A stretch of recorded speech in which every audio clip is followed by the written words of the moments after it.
That's Firstly, right. we need to find a well-hidden spot. Okay. I just got here. Alright, we're jumping into it. We're going. It's super quiet here. Sounds can't get in or out. Fish facts. Did you know that there are anchovies in Caesar dressing? No, I did not. I didn't. I actually, Hycillon's coming back is...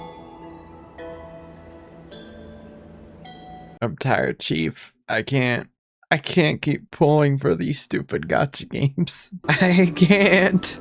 I'm exhausted. Back in Cyrene's memories, this room was her secret base. No one noticed her practicing Orynyx's prayer here, or trying to speak with the gods in secret. But today's different, isn't it? We aren't trying to contact unreachable gods, but humans from other worlds. Real people. I'm prepared to witness that miracle, friend. The way Cyrene talks is so similar to Mem. Is it now? I have so many questions. I'm also worried about how Dawn Hung and March 7th are doing. Here's hoping the chronocognitive anchor can still function normally, because I really need answers. Yeah, didn't Dun Hung kind of technically die? I mean, we didn't see it happen, but it was kind of heavily implied that the last simulation that happened, I mean, he kind of... my man just disappeared. I feel like we should be more worried than the energy she's giving. I'm just saying. I'm just saying. Oh. Signal strength, 14.8%. Dialogue window, 16 minutes, 22 seconds. Prerequisite, no external interferences. We are very glad to learn that you're safe. It's a relief to see you two. Herda, you're here too? Nah, let's say how are things out outside this world. Sorry, no good news. When two geniuses show up once, you know you're in deep trouble. Listen up, little one. The Destruction's eyes are gazing upon this place. No, I'm not joking, and no, it's not Droidhead. It's the real Nanook. I believe that. Time is running out, so I'll explain in terms you understand. This world, Amphoreus, is in fact a testing ground, where the Lord Ravager, Iron Tomb, evolves through self-extrapolation. Hiding in this segmentum, unknown to other life forms, it has endlessly repeated the process of Era Nova, seeking a solution that could obliterate the erudition. For some reason, the experiment entered a prolonged state of stagnation. However, it has now restarted. Prediction. If effective intervention is not performed, Iron Tomb will complete its self-coronation in 14 system hours and initiate its plan to destroy the entire path of erudition. Oh, that sent chills through me. How will it destroy the erudition? The possibilities are endless. Breaking down interstellar communications, destroying the synesthesia beacons, returning cosmic civilizations to the Dark Ages, or even starting the third anti-organic war. Any of it would be able to bring the cosmos to its knees. Simply put, it will tilt all sciences and technologies towards the destruction. And since Nanook glanced at this place, it means they are being dead serious. Hasn't Iron Tomb been around for a long Based on time? info provided by the IPC, Iron Tomb probably isn't like Selenova or Zephyro, who are overlords ascended from human beings. Instead, Iron Tomb is an algorithmic sequence. It can be anywhere, as long as there is a receptacle for its calculation. Great. The version of Iron Tomb hiding in Amphoreus is its source code, and this scepter is its incubator. 14 system hours is no time at all. Yep. Think of it as the program having having reached 99.98% completion already. And then it's over. You know, I will say I actually appreciate that Herta is not being like kind of a smart aleck about this, because it's like we don't need that right now. We don't need that. I like that she's actually being very, very straight about everything. So Something in the shadows has been driving everything forward. It's the observer named Lygus. Speculation. He's the Scepter System's administrator. He wants Iron Tomb to break through the knowledge singularity. I don't know why he wants to do it, but he'll remove interferences at any cost. You're the only variable within this world, and you're the only thing he fears. So listen closely, little one. The speed of time is different in Amphoreus compared to the outside. Destruction is just about to arrive, but you can still play Deliverer one last time. The cycles have already been broken. You've entered what is theoretically the last cycle Amphoreus will ever be able to run. An Iron Tomb will break out of its prison as soon as the process of Genesis is triggered once more. But now there's an abnormality within the experiment. You know what I'm talking about. One of the model's 12 factors. That is one of the 12 demigods. Destroyed himself using the power of the destruction. Line and Signal disappeared from the cycles the moment Nanook cast their gaze this way. That means World Bearing's computational logic is currently flawed and bugged. Yet it's the factor directly related to the process of Genesis. Finan sacrificed himself to create an opportunity for us. That old Intellitron will definitely do all he can to debug this error. So you have to take this chance to claim Kepfali's core flame. Don't let him have his way. The key to suppressing Iron Tomb lies in whether he can rewrite the purpose of Era Nova. There's one more preparation we must make. Lygus's behavior has been quite abnormal. He's never interfered in the actions of Titans or the demigods throughout the whole experiment. Deduction. The Scepter has an extremely strict autonomous protocol restricting even its administrator. In Amphoreus, this ultimate protocol goes by another name. The Law Titan. Talanton. Law. They are the rules that restrain all things in Amphoreus, and it was the core flame returned at the very beginning of the last flame chase journey. Why do you have another little pink one next to you? Well, Huh? Her path chart is... Is there something wrong with me? no. Never mind. Let's get back to the topic at hand. Light calendar 3960. Month of balance. We'll be locking onto this time period to find Law. You can either meet the Titan, convince the demigod, or take the core flame by force. It doesn't matter what you do, so long as you bend it to your favor. We still haven't figured out how you and Don Hung got inside this world, so influencing protocol is currently our best way to stop Lygus, or to call for more reinforcements into this fight. Once you've got Law in your hands, we'll discuss our next steps. Make sure the core flame doesn't fall into enemy hands. Oh, I thought that was me for a second. Herta, the firewall's interference is getting closer. Time is running out. Please ask any questions you still have as soon as possible. Where do I begin? Okay, I can ask all of these. I don't know, I feel rushed, but it would be interesting if they only gave you one chance. How's the Express doing? Iron Tomb can't affect the real world just yet. Don't worry. Himiko and the others are more concerned about your well-being than their own.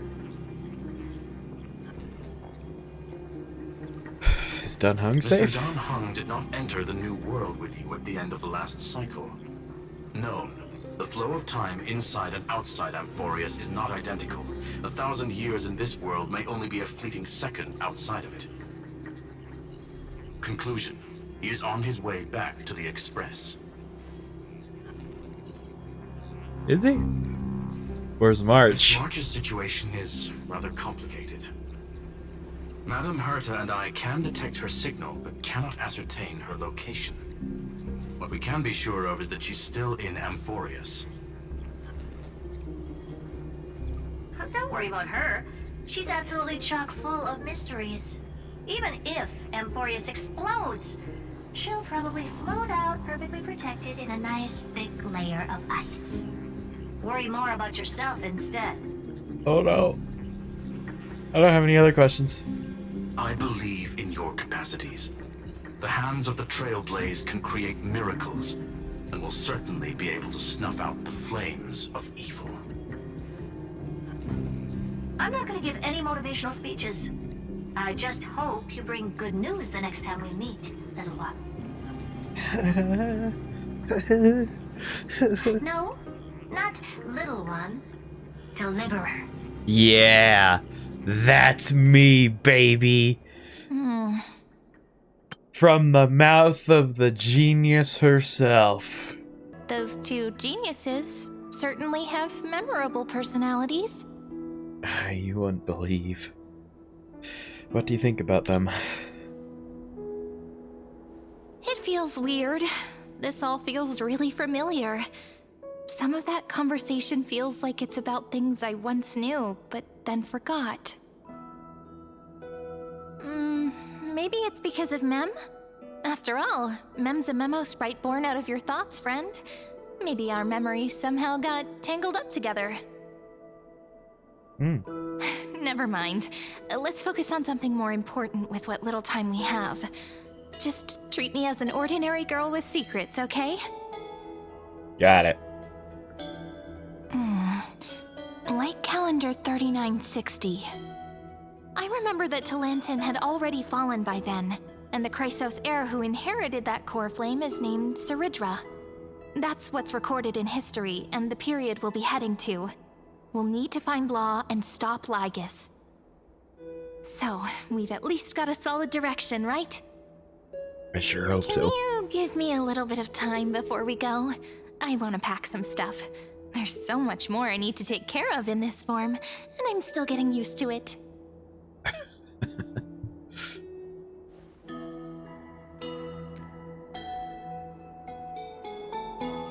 A relaxed scene like this probably no longer exists in the outside world.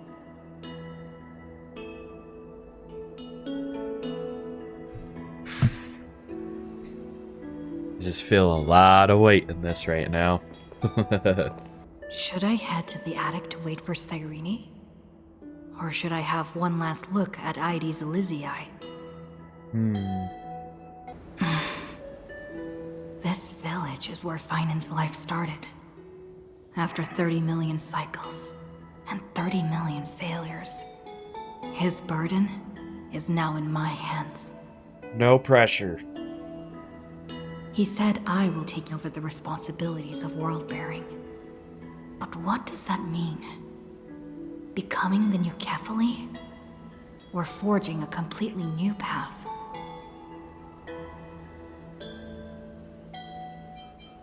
Analyze the situation rationally. Calm down and think this through rationally. This is gonna be a very difficult campaign. We can't lose Kefali's core flame. And we also need to find either Talantin or their demigod, then convince them to join us in the fight against the destruction. But there are so many unknowns. We don't know what Lygus might be doing, and we'll have to face Iron Tomb after dealing with him. There's also Cyrene. What exactly is she? There's so many questions. I'll have to take it one step at a time. But I must make each move very carefully, because every decision can potentially impact the end. Herta and Screwlim's help might be crucial. Ugh. Thinking hard over there? Or hardly I finished thinking. packing. I decided to just bring these few things in the end. See?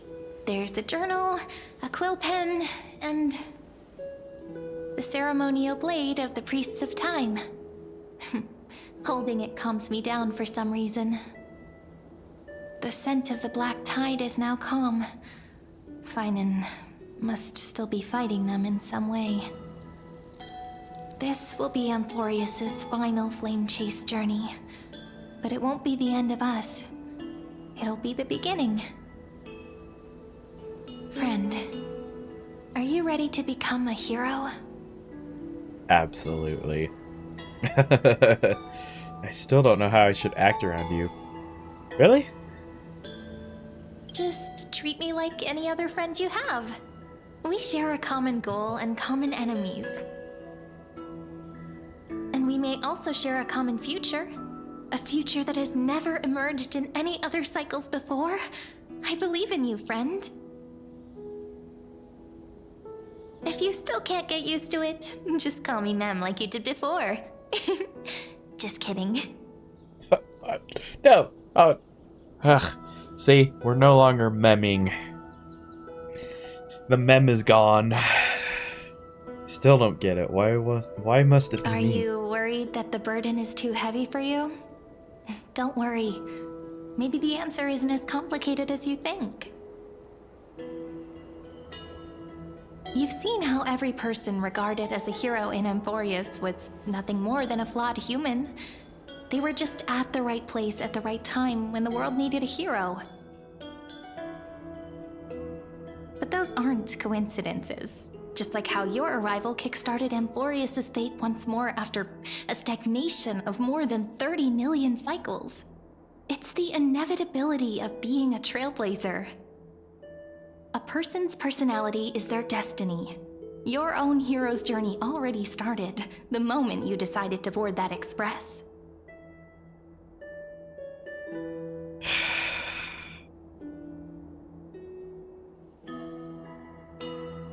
Stand with me and let's become heroes. Stand with me? That does sound very nice. Why don't we take everyone with us? I believe in you, friend. We'll never be alone, no matter what awaits us. In other words, since you've already saved so many worlds, friend, you should be used to being called a hero by now. Yeah, but this is so much more. Maybe you can tell me those stories as we travel. That way they can become our shared memories too. Let's trailblaze onward like before and create a future that's worth being remembered.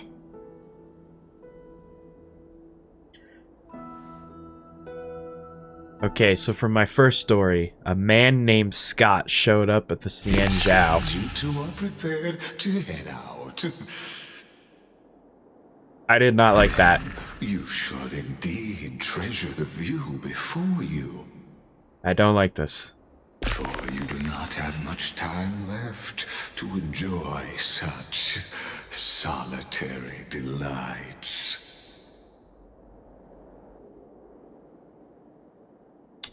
Still daring enough to approach me, huh? My apologies for disturbing your moment of repose. To fully express my apologies, please grace my abode with your presence. Yeah, I'll grace your abode with my fat. I was about to say fist. The full scope of my hospitality. Oh, brother.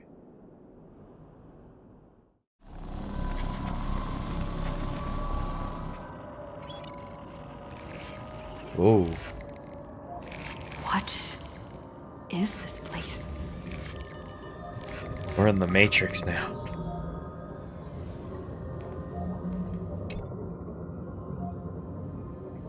Stripe. Okay. Farewell. Ooh. May we reunite in the new world.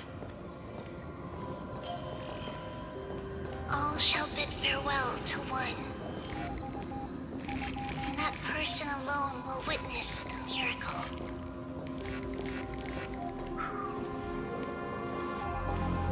Yesterday must have been a lucky day. During my Sunday pulls, I got doubles. You get a Sunday. You get a Sunday. I get a Sunday. We all get Sunday. I guess everyone just had to pull yesterday. The light of the Dawn device never fades. Kephal's protection has no end. I don't. After I cross this river, it will be a tragedy for mankind. But if I do not cross, then it will be the end of me. This is weird.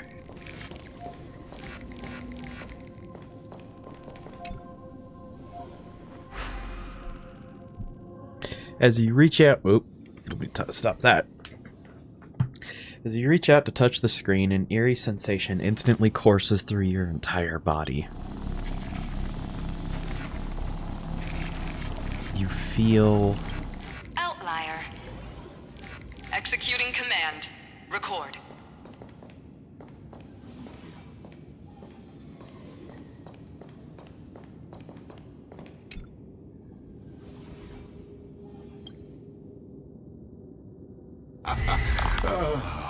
Did that startle you? No.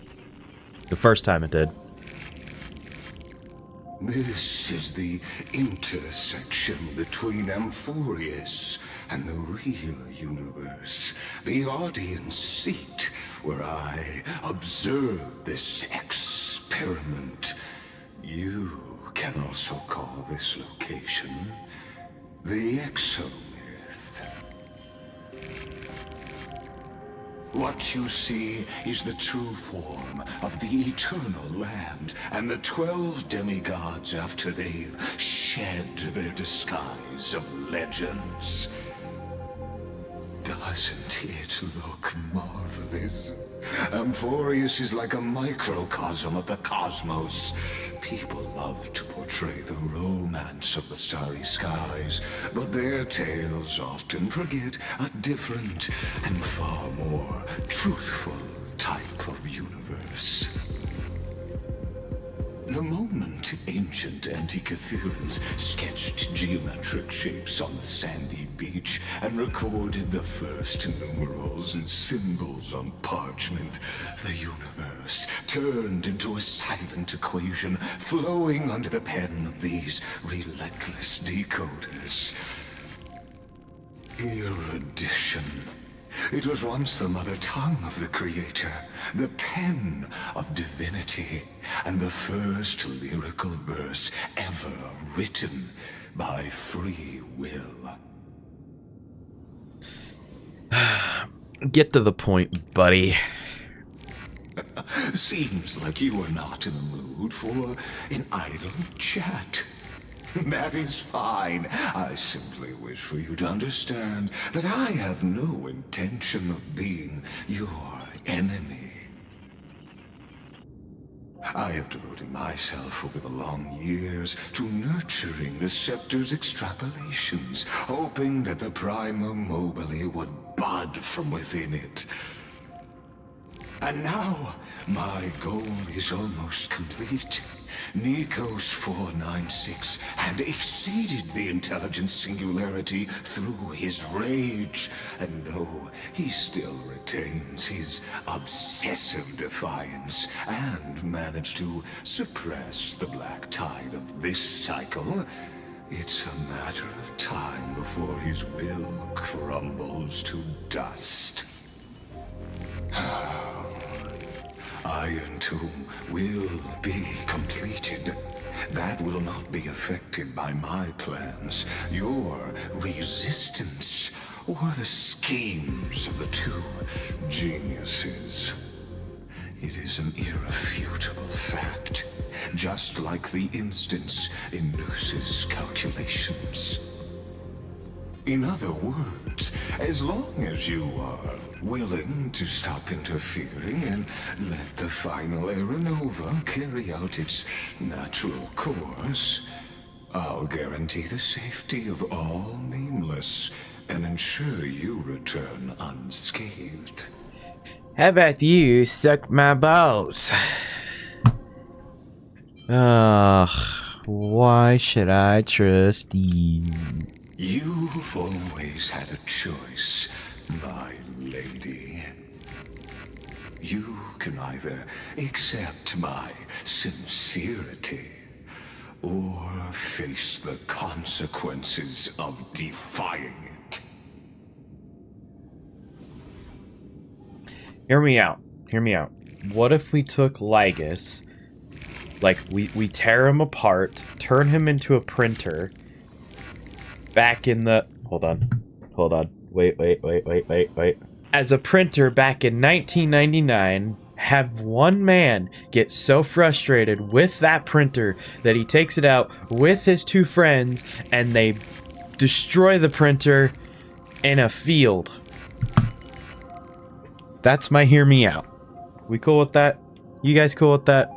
We turned him into a printer and had 3 random guys from 1999 destroy him. I think that'd be good. With a bat? Yes.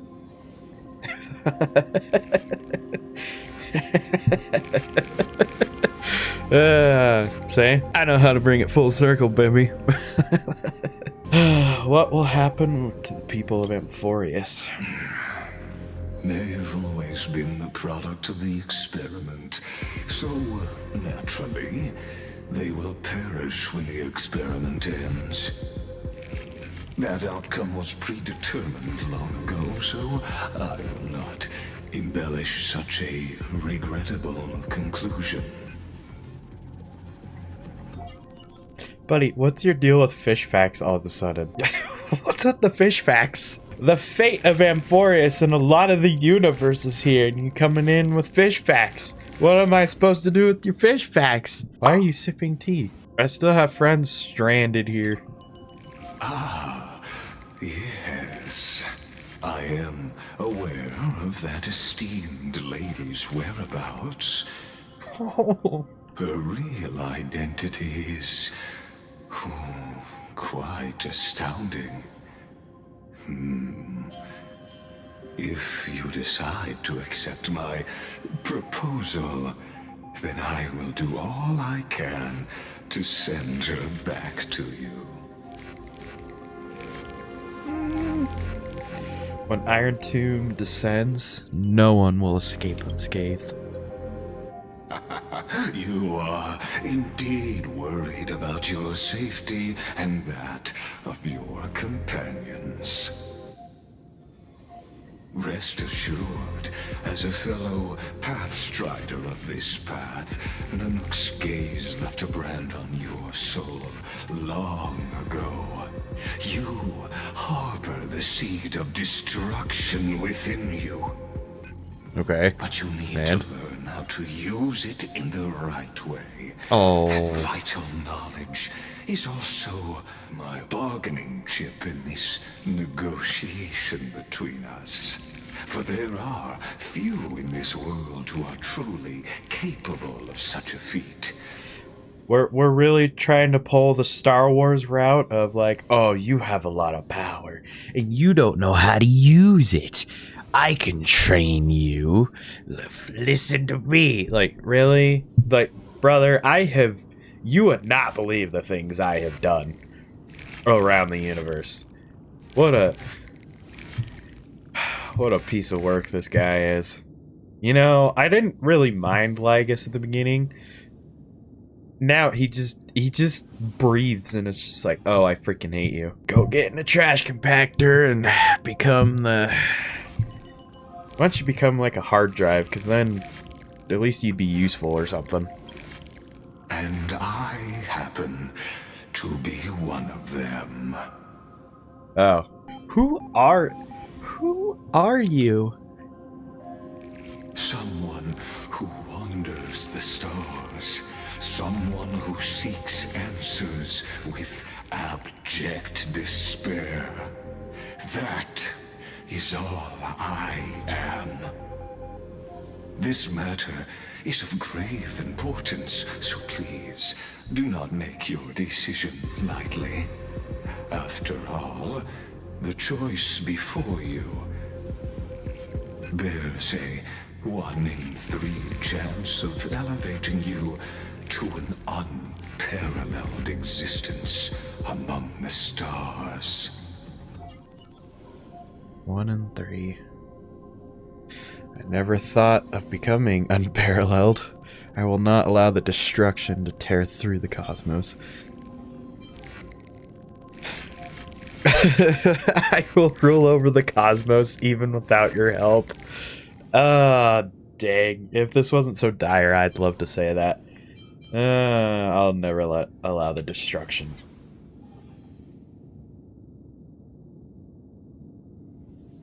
I now see the full scope of the determination in your words.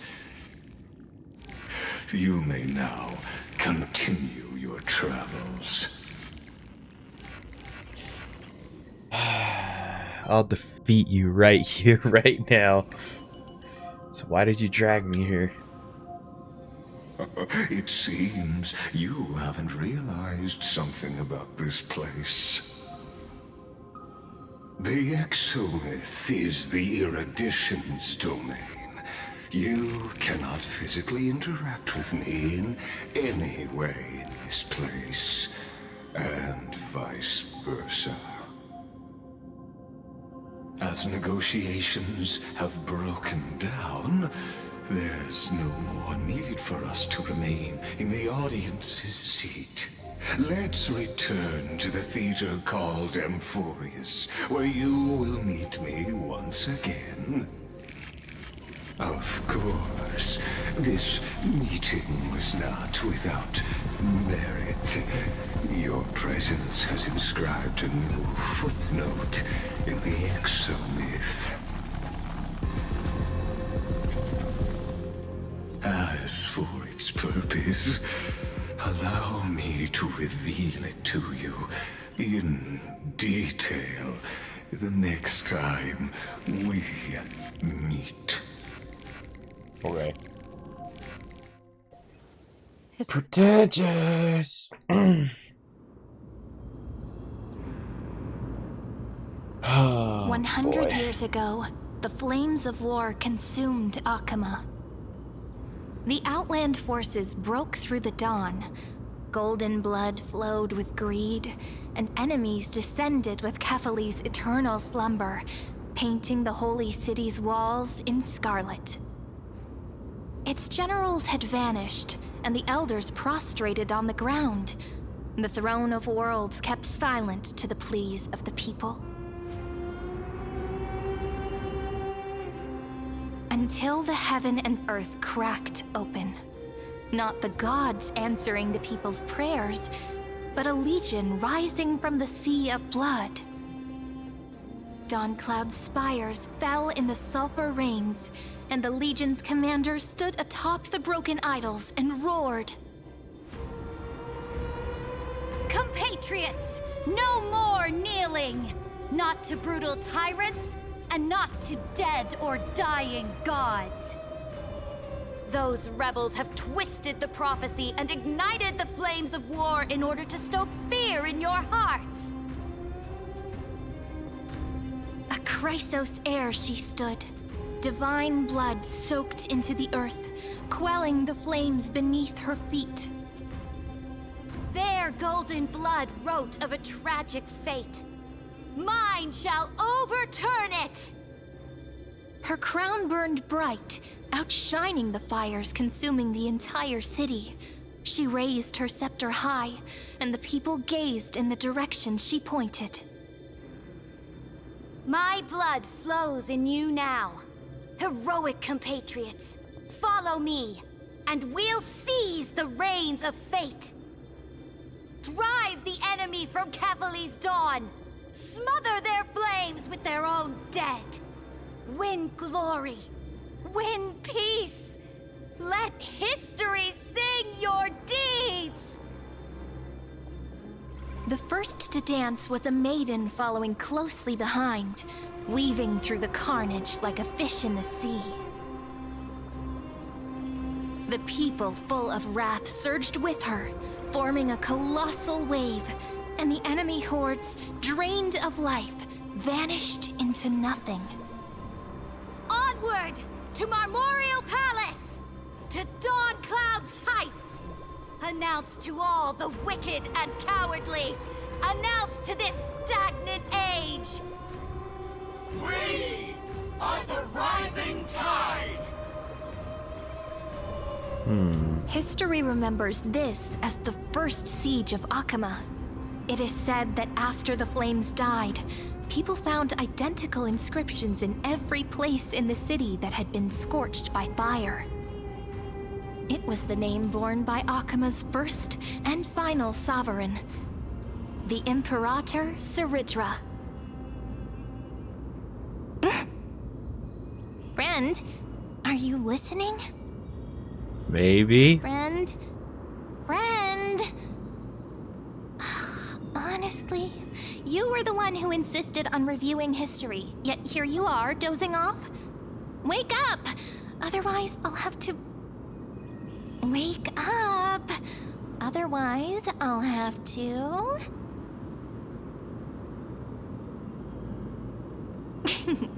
Awake at last? I guess I won't have to use my wake-up magic on you then. Was she gonna tickle? I was meditating. Fine, as you say, just meditating. Messing with my Zen We've thing, man. arrived. A familiar place. The Temple of the Three Fates. If everything went according to plan, it should be shortly after Talantin's fall. And also the end of the first flame chase journey. The Law demigod awaits. Indeed. The first flame chase ended with the trial of Law. We must find the demigod and gain her trust before the core flame is restored. It'll be tricky, so let's pick up our pace. To Akama first. We can learn more from the crowds there. Tyrant! You and your butchers are not welcome here. Get out! What's that noise? A dispute? Hold your tongue! Conspiring with Kremnos and plotting rebellion are crimes punishable by death. There are multiple voices, and things seem tense. Let's not get caught up in any trouble. Why don't we find a place to hide and observe from the shadows?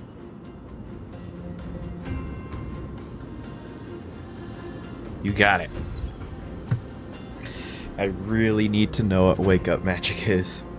How can I get some? Does it work in lieu of caffeine? I'm so tired. Me too, man. Me too. We got sent into the past, so we're actually we're closer to more of the beginning of the flame chase. Correct? But in a new timeline. At least Kremnoans keep their faith.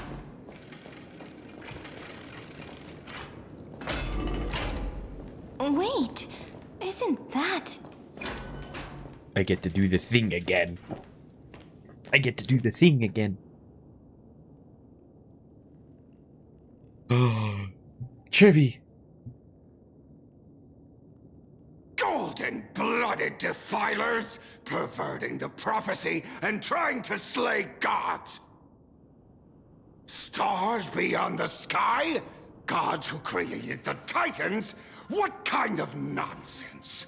Look at this broken world and see what your atrocious acts have done. What? Did he just mention the stars beyond the sky? But how is that possible? You impudent! Ducks for Goris. We're here to welcome the deliverer from beyond the sky. Stand down. Heretic! No one but the great Talantin can deliver this world from misery. I ask you, if the old laws were so perfect, why did they crumble beneath my feet? What a line. What an entrance. You...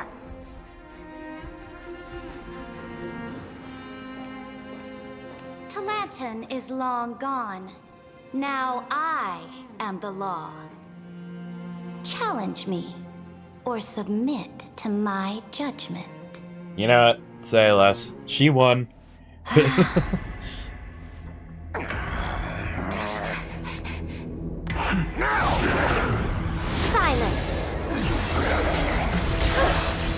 Oh. What gives you the right to judge a priest of law? That's because I came, I saw, I conquered. What an entrance. Holy cow. Dux Vergoris, take the ashes of this man and scatter them in the temple among the crowds. Tell them that the High Priest attempted to take away the rights granted to the people by the Imperator. Thus, he met his fate. Yes, Imperator.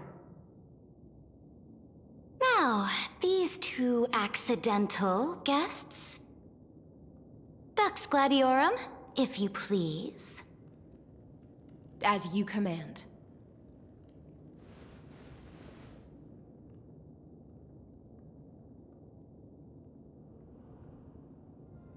Wait, hold on. You keep giving fish facts. And Hycillen's here. She's got like some fishy bodily things going. Yeah, okay. Yeah. Here's the thing. Every time I read Imperator, I'm hearing Imperator. Well, every time I read it, I hear Imperator because I've been playing Wuthering Waves. Because you have the Imperator in that. So now, gosh dang, these games are way too close right now. Dark Tide, Black Tide, Imperator, Emperor, but what's going on? Hey, I'm Stell from the sky. This is Cyrene. Is this? Kindness? Correct, but not the kindness you know. Oh. This is the leader of the Cleaners in this era. Since the start of the Chrysos War, they've made it their mission to wipe out the Chrysos heirs. Even now, even after I've united all the city-states, these vermin still lurk in the shadows, hindering the flame-chased journey. Moreover, I know that the 27th person to inherit this role bore many grudges against you and nearly doomed the second flame-chased journey. The enemy of my enemy is my friend. So, out of courtesy, I present to you this corpse as a gift. Honored. You know what? Honored. Kindness dead? That was enough. That's enough of a gift. I'm so... You know what?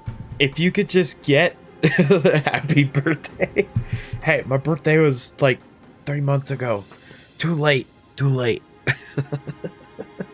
It's also weird seeing Tribby not be kind of happy. She feels a little down.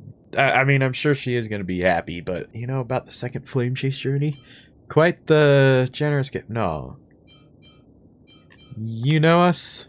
Careful. Let's wait and see what happens. She's probably trying to scare us. For the sake of order, I am known by many titles. Flame Crowned, who ends wars. Tyrant of Dawn Cloud. Empress of the Holy City. And Imperator of the Flame Chase. But, in light of your unique identities, I'll allow you to address me by my real name. Saridra. On behalf of my people and this land, greetings, Deliverer. I'm not gonna lie, I'm gonna have to really train myself to say her name. Saridra. Because when I read that, I would be like Saridra or something. Saridra. We're gonna make sure I know how to say that correctly. Saridra. If I may, how do you know her identity? As the little hostage prophesied, the deliverer shall come from the future beyond the sky. Whoa! Well... Gray hair, golden eyes, skilled in wielding a mace. They would arrive in Yanisopolis on this day. There's no mistake. Tribis foresaw our arrival? Mentions beyond the sky? This completely diverges from history. Your orders, Imperator. We return triumphant. Send an urgent message to all delegates. The meeting of the Flame Chase Alliance will convene early. As for you two, Akima knows what you seek.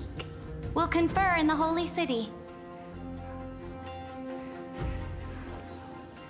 Doubtless you have many questions, but save them for later.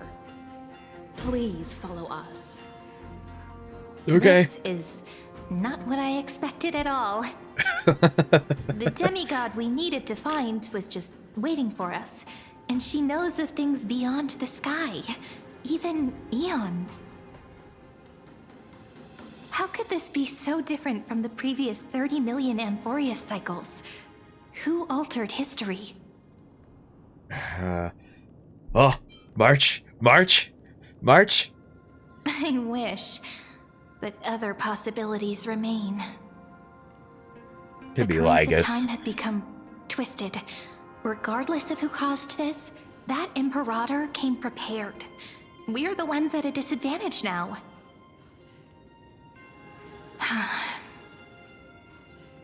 We might as well dance their dance. Let's go with them to the Holy City. We've received the Imperator's favor because of your unique background. As a result, the people of Akima will certainly respect you more. Just put that to good use, and add a bit of your experience and charm. Oh, Should please, be easier than last time, right?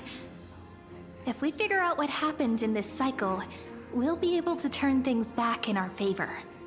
I ooze with charm. Come on. Well, this is me we're talking about. I can't do without your charm either. Trailblaze the sequel. We always find a way. I'm gonna do that. Calm and confident. That's the you I'm familiar with. Guests, please. Okay. The journey to save the world starts with a single step. Let's set off, my friend. This should be good. Just wait for Aggie. Hail to the Imperator! Hail to the Golden Heroes! Hail to the Deliverer! Told you, you're the headline act. All this spectacle is for you. Guards, your service to the Holy City is appreciated. How have things been? Castrum Kremnos once again struck the border. Dux Brumalis led her troops to repel the enemy. The agitators against the Flame Chase are still active in the city. They smashed the shops around Memorial Market. But the garrison already arrested the culprits, and now they await interrogation. They are merely a disorderly mob and do not warrant any attention. Even though Terravox personally mended the fractured earth, it still didn't silence these fools. Guests from beyond the sky, worry not about these trivial matters. Dux Gladiorum will take you somewhere to settle down for now. Andrew, I have to say, every time you say fish fact, I'm not seeing fish. I just keep hearing, it's a rock fact. I just keep hearing that for some freaking reason.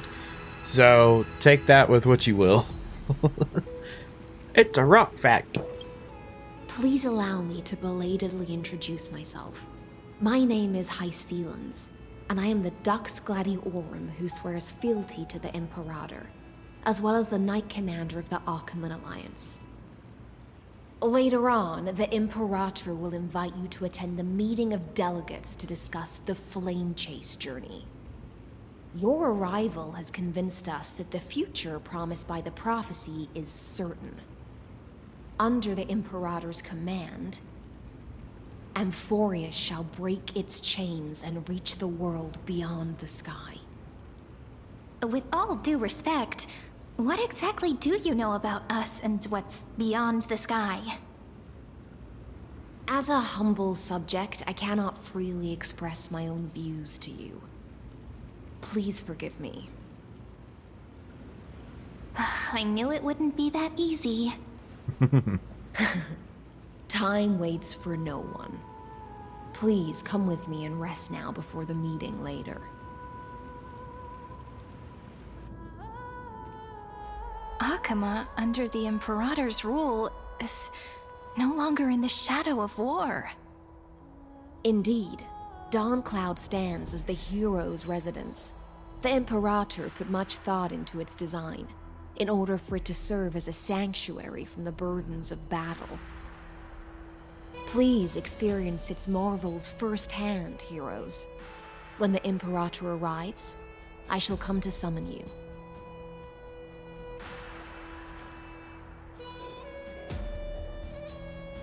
Hycelans. No wonder she's the Knight's commander. Her lips are sealed tighter than armor. She's reassuringly discreet. I'm sure that's what Ceridra thinks, but it's inconvenient for us. Cyrene face.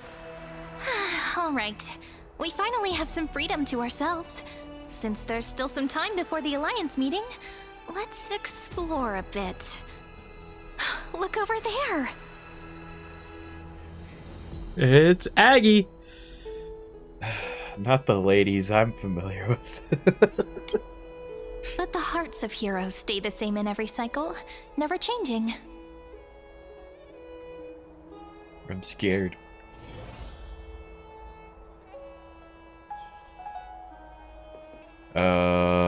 Okay, we're gonna talk to this guy. Dux Brumalis, our great Imperator, found the mastermind and executed him in public. Seeing that scoundrel burn to nothing should deter these miscreants from being so brazen again. So the great Imperator isn't afraid of getting her hands dirty? What a ridiculous display. What do you know?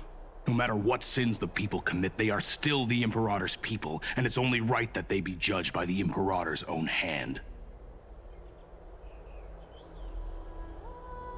Our distinguished trespassing guests. I'm sorry. Are we trespassers or guests? Seneca, the Dux Brumalis. Greetings. This Dux Brumalis doesn't seem to like the Imperator very much, but she holds a high rank. As for this Dux Frigoris, his way of speaking seems rather unusual too. Let me see what I can get out of them. I'm Cyrene of Ida Cilicii. This is the Deliverer Beyond the Sky. We're new here and wanted to ask you, does this city host any other visitors from beyond the sky? We're looking for our dear companions. Drop the charade. But yes, there is someone in this city who is all too familiar with the world beyond the sky. One of two. Silence. The Imperator ordered us to keep that lord's whereabouts a secret. Oh, that's done, hung. Enough, you pathetic lapdog. Do you need to beg for permission from that cursed Imperator even just to bark? You... Someone who is all too familiar with the world beyond the sky and is referred to as that lord. Could it be? Obviously, March. Looks Obviously. like things are getting heated. Let's get out of here. Jeez, they went to his fighting stance fast. Anyway, okay, let me go listen. Hey, what's up? I'm from the sky. I'm here to listen. How are we supposed to talk to the heroes of deliverance? What if they're really intimidating? Virginia, don't be so nervous. Once they hear your poetry... Ah, heroes, you're already here. Yes. Greetings. I am Apollonius, the Dux Helcolithus, one of the 5 sages of the Grove of Epiphany, advisor to the Flame Chase army. This is Virginia of Castrum Kremnos, the Dux Carminum and imperial scribe of the great Imperator. Hello. I'm Virginia. I compose poetry. I'm Serene from ID Silicii. This is the Deliverer. Nice to meet you both. They're not as frightening as the rumors claimed. This is our first time in the Imperator's realm. Akima is even more magnificent than we imagined. If you all weren't here to look after us, we'd be completely lost and confused. The Akima you imagined is long gone. Under the Imperator, this city has been reborn as the capital of the world. Bask in her free-spirited winds. For anyone who fulfills their duties to the Imperator, these winds shall forever remain at their service. But what if... Those who are loyal do not need to consider the consequences of betrayal. But if you're curious, why not head to the lake and take a look? Those elders who lie at the bottom of the lake are the best example of what happens when you disobey the Imperator. The elders of this cycle were all... Looks like that priest who was sentenced to death wasn't an isolated case. You know, really quick, I don't know if any of you have ever watched... Oh, dang it, I can't pause.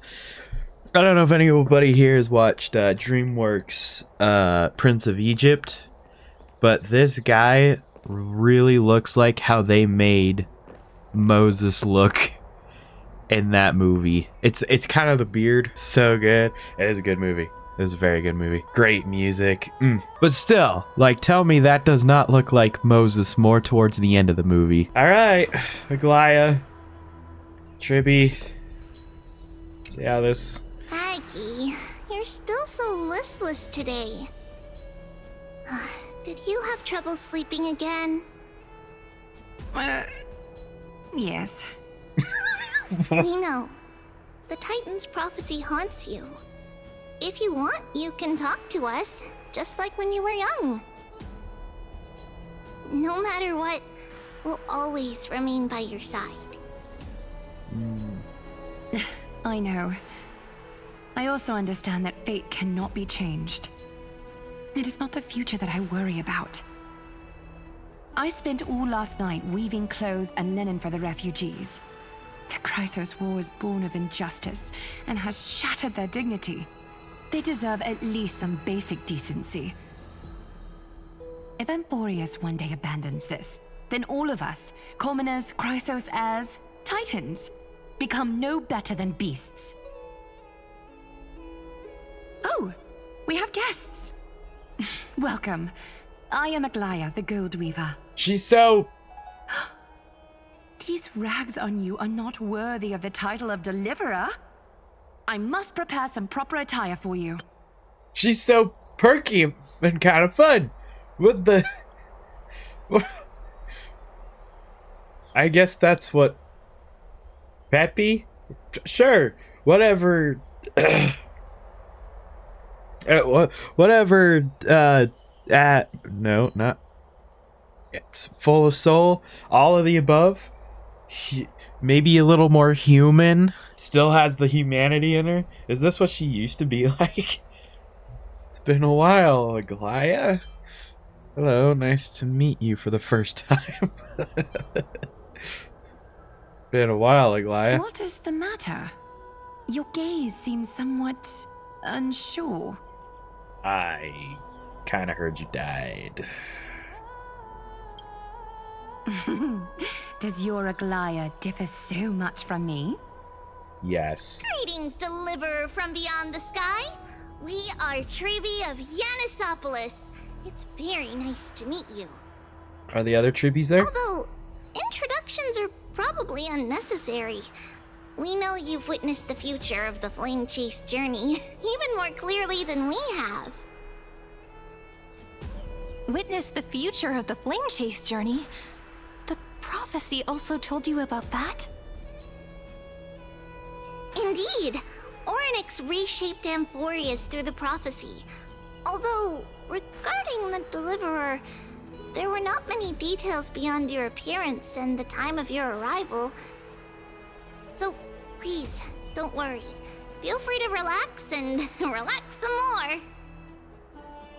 Orynyx's prophecy? It was Orynyx who told mankind that the Deliverer from beyond the sky would descend upon Amphoreus. More crucially, they revealed a future entirely different from the Aranova. Though we still must challenge the gods, in the Time Titan's prophecy, this path leads not to a new world, but to the true starry skies. This is also what the Great Imperator has been striving for all her life.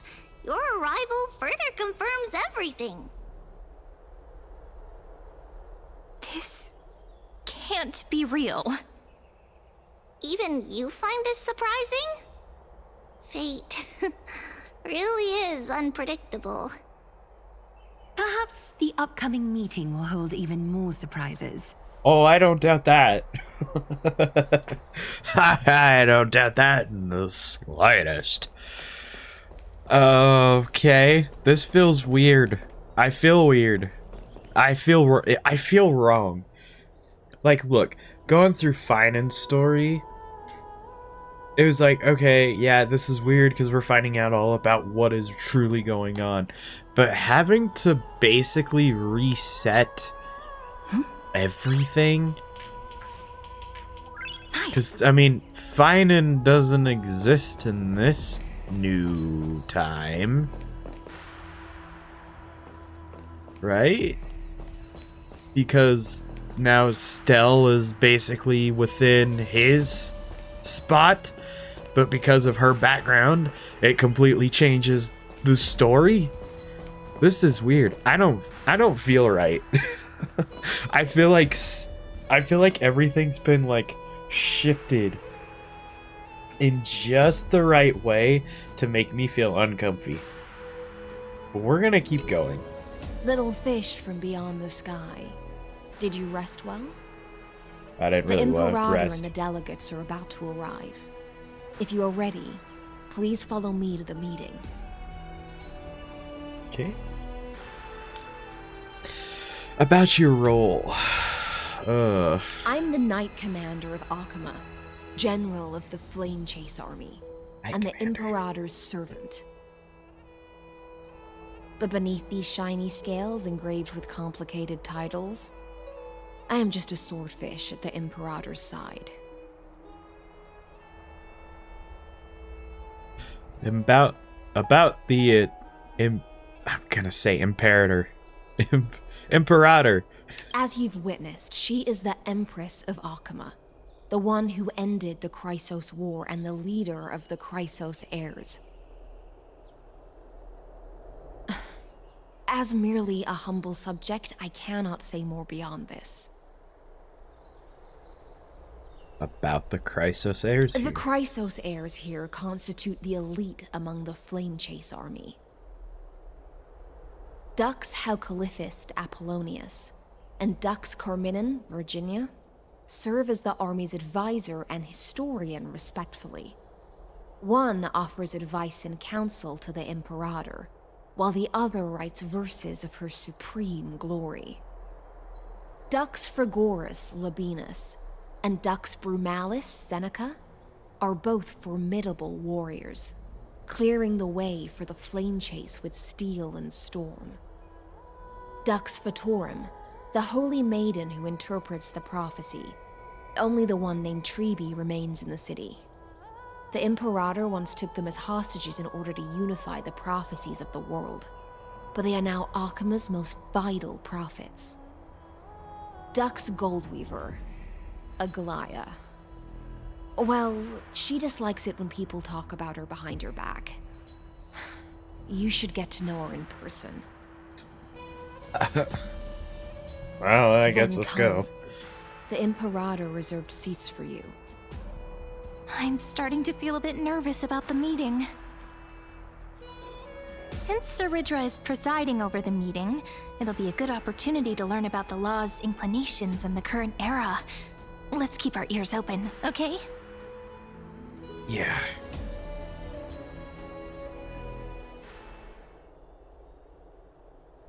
Oh, here again.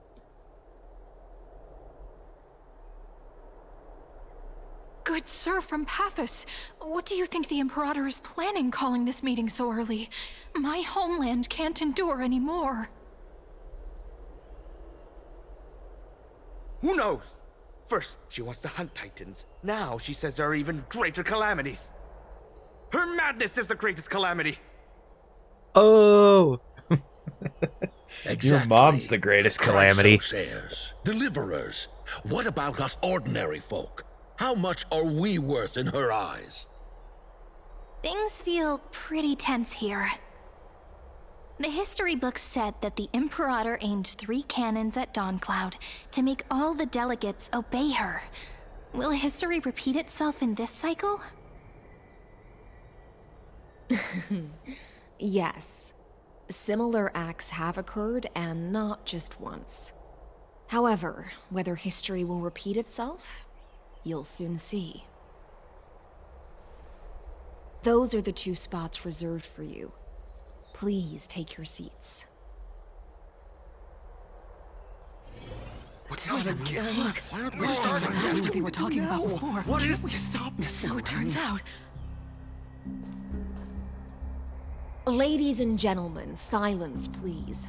The Imperator has arrived before her faithful council, and the Alliance meeting is about to begin. This should be All good. right. In the names of Talantin and Kefali, the Akama Alliance swears upon the gods. Cease the pageantry. I pray not to the vanquished. What? Kefali, of course, needs no further explanation. As for the subjugation of the law, at the entry hour 2 days past, a scout should have brought the news to all of you. Unfortunately, guards found his corpse among the rocks not far from the city. Moreover, the poor soul was buried with a Paphos curved blade. It pains me to imagine what agonies this loyal warrior endured before his death. Delegate from Paphos, do you have any insights? I know nothing of this.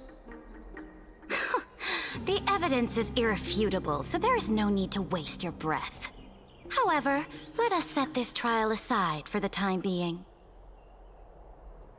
Witness, even within the most sacred and dignified council, there were those among us who wished to draw their blades, brazenly challenging the Alliance, seeking to shatter our hard-earned peace and unity. Fortunately, I uncovered this plot. Now, to protect this beautiful city and her people, the Imperator's legions are ready. They will escort each of you to the Temple of the Three Fates, where you will receive the highest level of protection the Alliance can offer.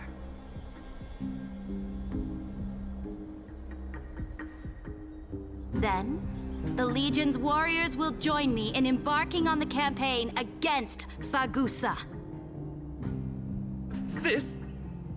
This is clearly a trap. Imperator, did you summon us here just to trample on the dignity of your allies?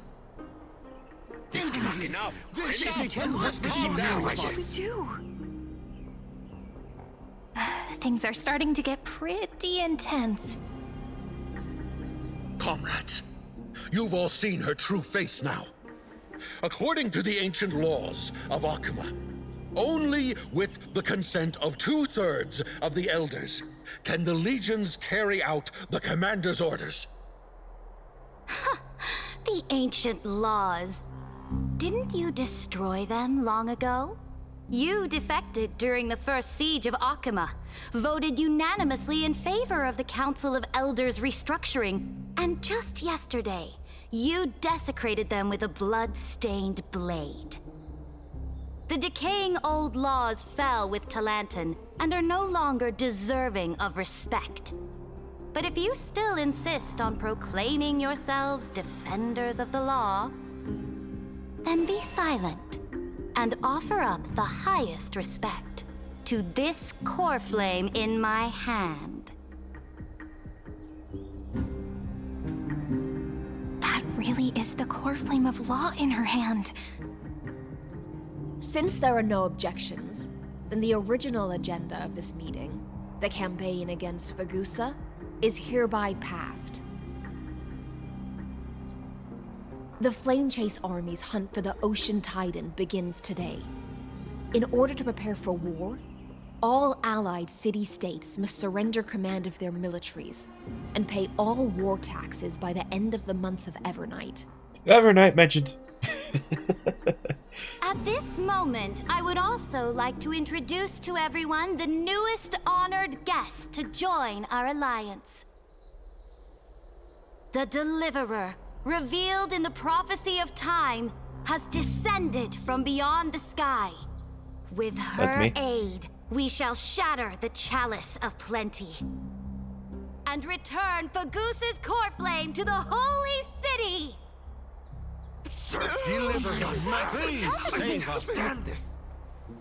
Absurd. Simply absurd. A deliverer from beyond the sky. This is just like that prophecy about slaying gods. It's a lie you've used to grow your power.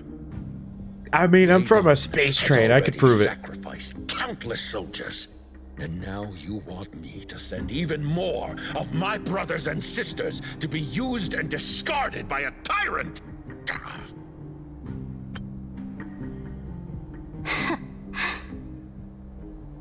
Weird question.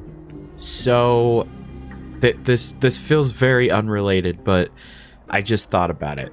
So, if everyone died in the first portion of this story, does that mean that the text messages, no, you can't date, what? No, I don't want to, no.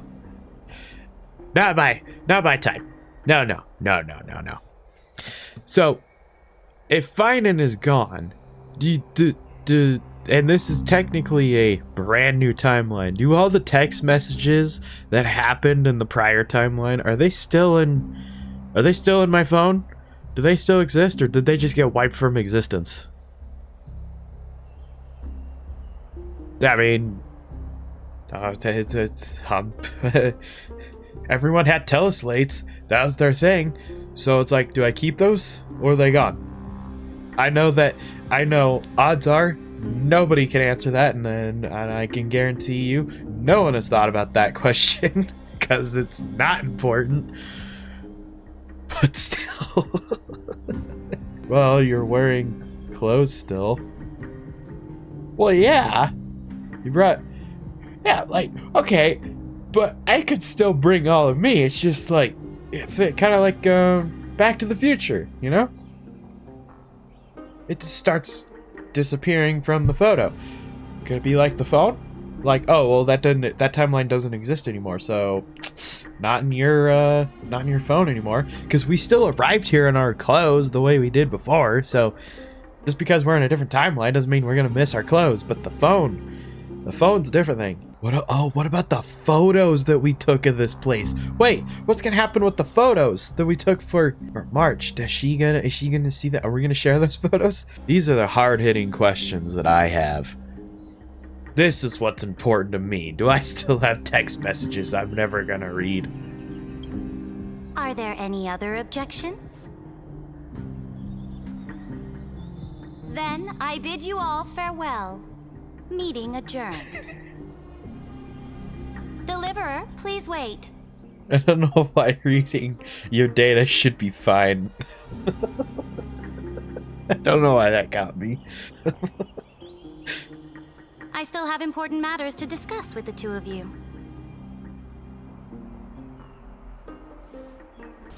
I apologize for that farce of a meeting. It must be tiring dealing with so many people every day, Great Imperator. Tiring? You're mistaken. Moving chess pieces, placing wagers. This game of strategy adds a dash of color to our heavy fates.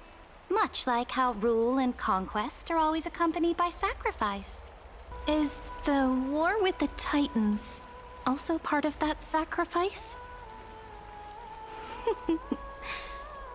After I glimpse the secrets of this world...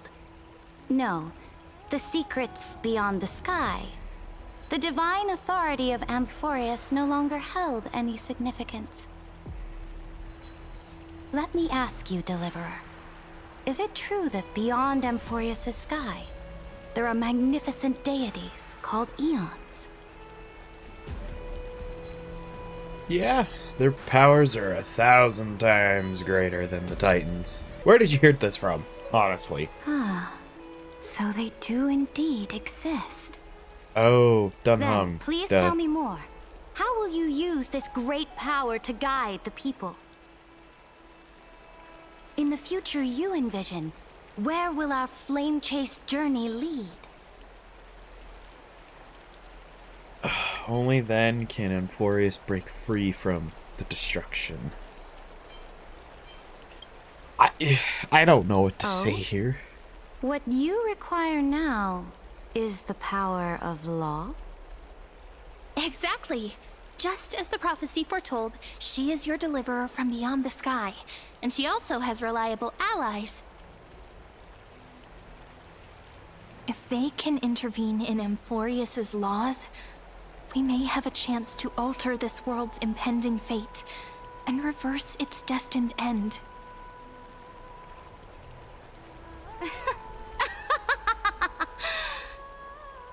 Very good, Deliverer. You have courage.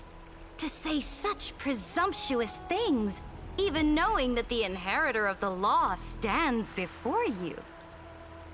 You mean... In the past, anyone who dared to covet the Imperator's divine authority would have met a gruesome end. But now we can see beyond this dying world. Our journey should no longer be confined below this stubborn sky. Alas, that fickle ocean titan has obstructed the spirit water leading to the vortex of Genesis, hindering my ascension. If the core flame of law cannot be returned, your path to deliverance will never be realized. Now that things have come to this, we must resume our once stagnant journey and force the waves that block our way to recede. So, you agreed to cooperate with us? Cooperate?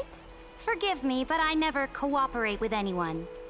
Though I will permit you to join me as subjects, and together we will forge the most perfect law.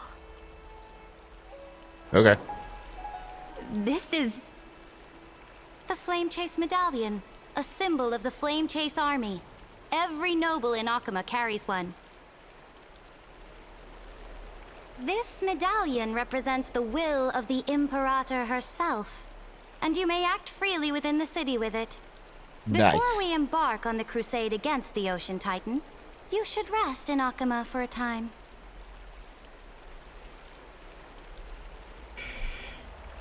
Be wary of someone named Lygus and Imperator. Oh? Uh-oh. Your advice is acknowledged. Uh-oh. From this moment on, prove yourself through your actions. As long as no boundaries are crossed, I fully respect the choices of my subjects. Saridra will remember that. Just in the May corner. your journey reach that sky full of stars, great Imperator. Your attendant certainly knows how to curry favor. Go now. Take a bath first. You two... reek of seawater.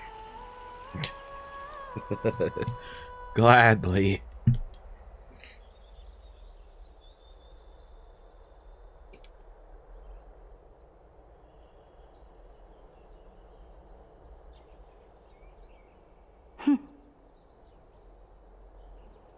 Come forth, Theoros. Yes. Great Imperator. Now, perhaps you're willing to hear my counsel.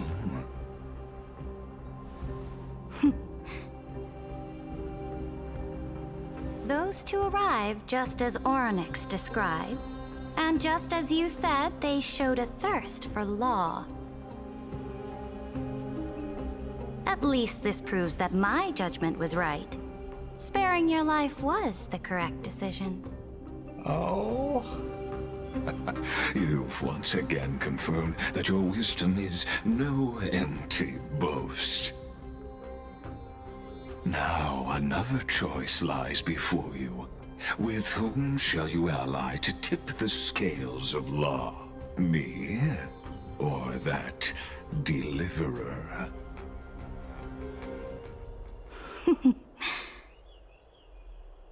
Remind me again, Antikythera. What kind of future do these two paths lead to in your view? I shall tell you. You are entitled to know that the deliverer from beyond the sky is not a wholly wicked being, but from the very start, her stance has been completely at odds with Amphoreus.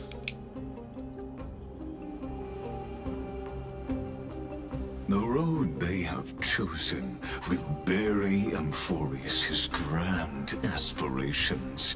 This world, which follows the path of destruction, will inevitably stray far from the glory it was meant to enjoy.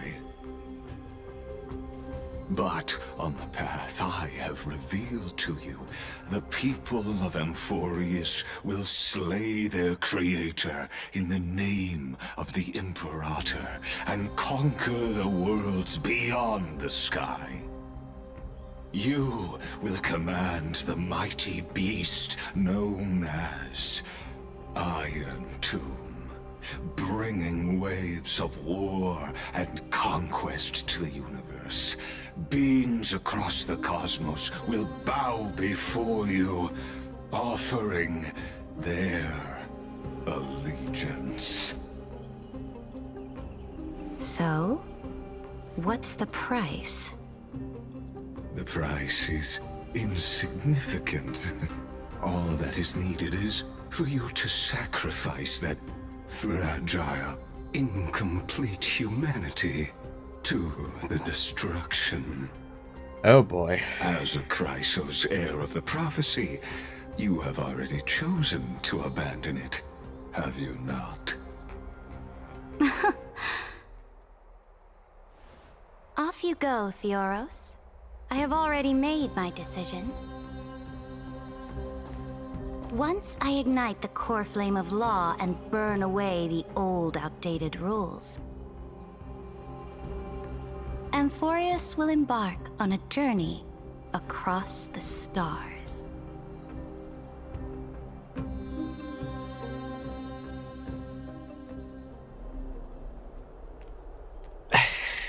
The Imperator is quite forceful. She didn't give us any chance to ask questions. And And she's clearly hiding something. What do you think? I don't know. Her bossy way of doing things is hard to stomach. She should consult with the geniuses about the current situation. At least she's allowed us to move around freely. I don't know what to think of her. There are many uncertainties right now, but this is one of the few blessings. Still, the atmosphere in Akuma, it's so unfamiliar. And it's not just the Flame Chase Alliance talking about the world beyond the sky, but the whole city. Me too, girl. We should also discuss our findings with our friends from beyond the sky. Then...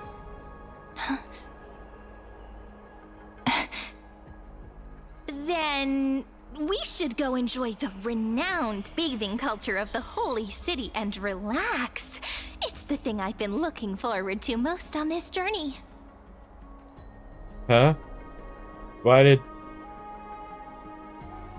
are you talking about?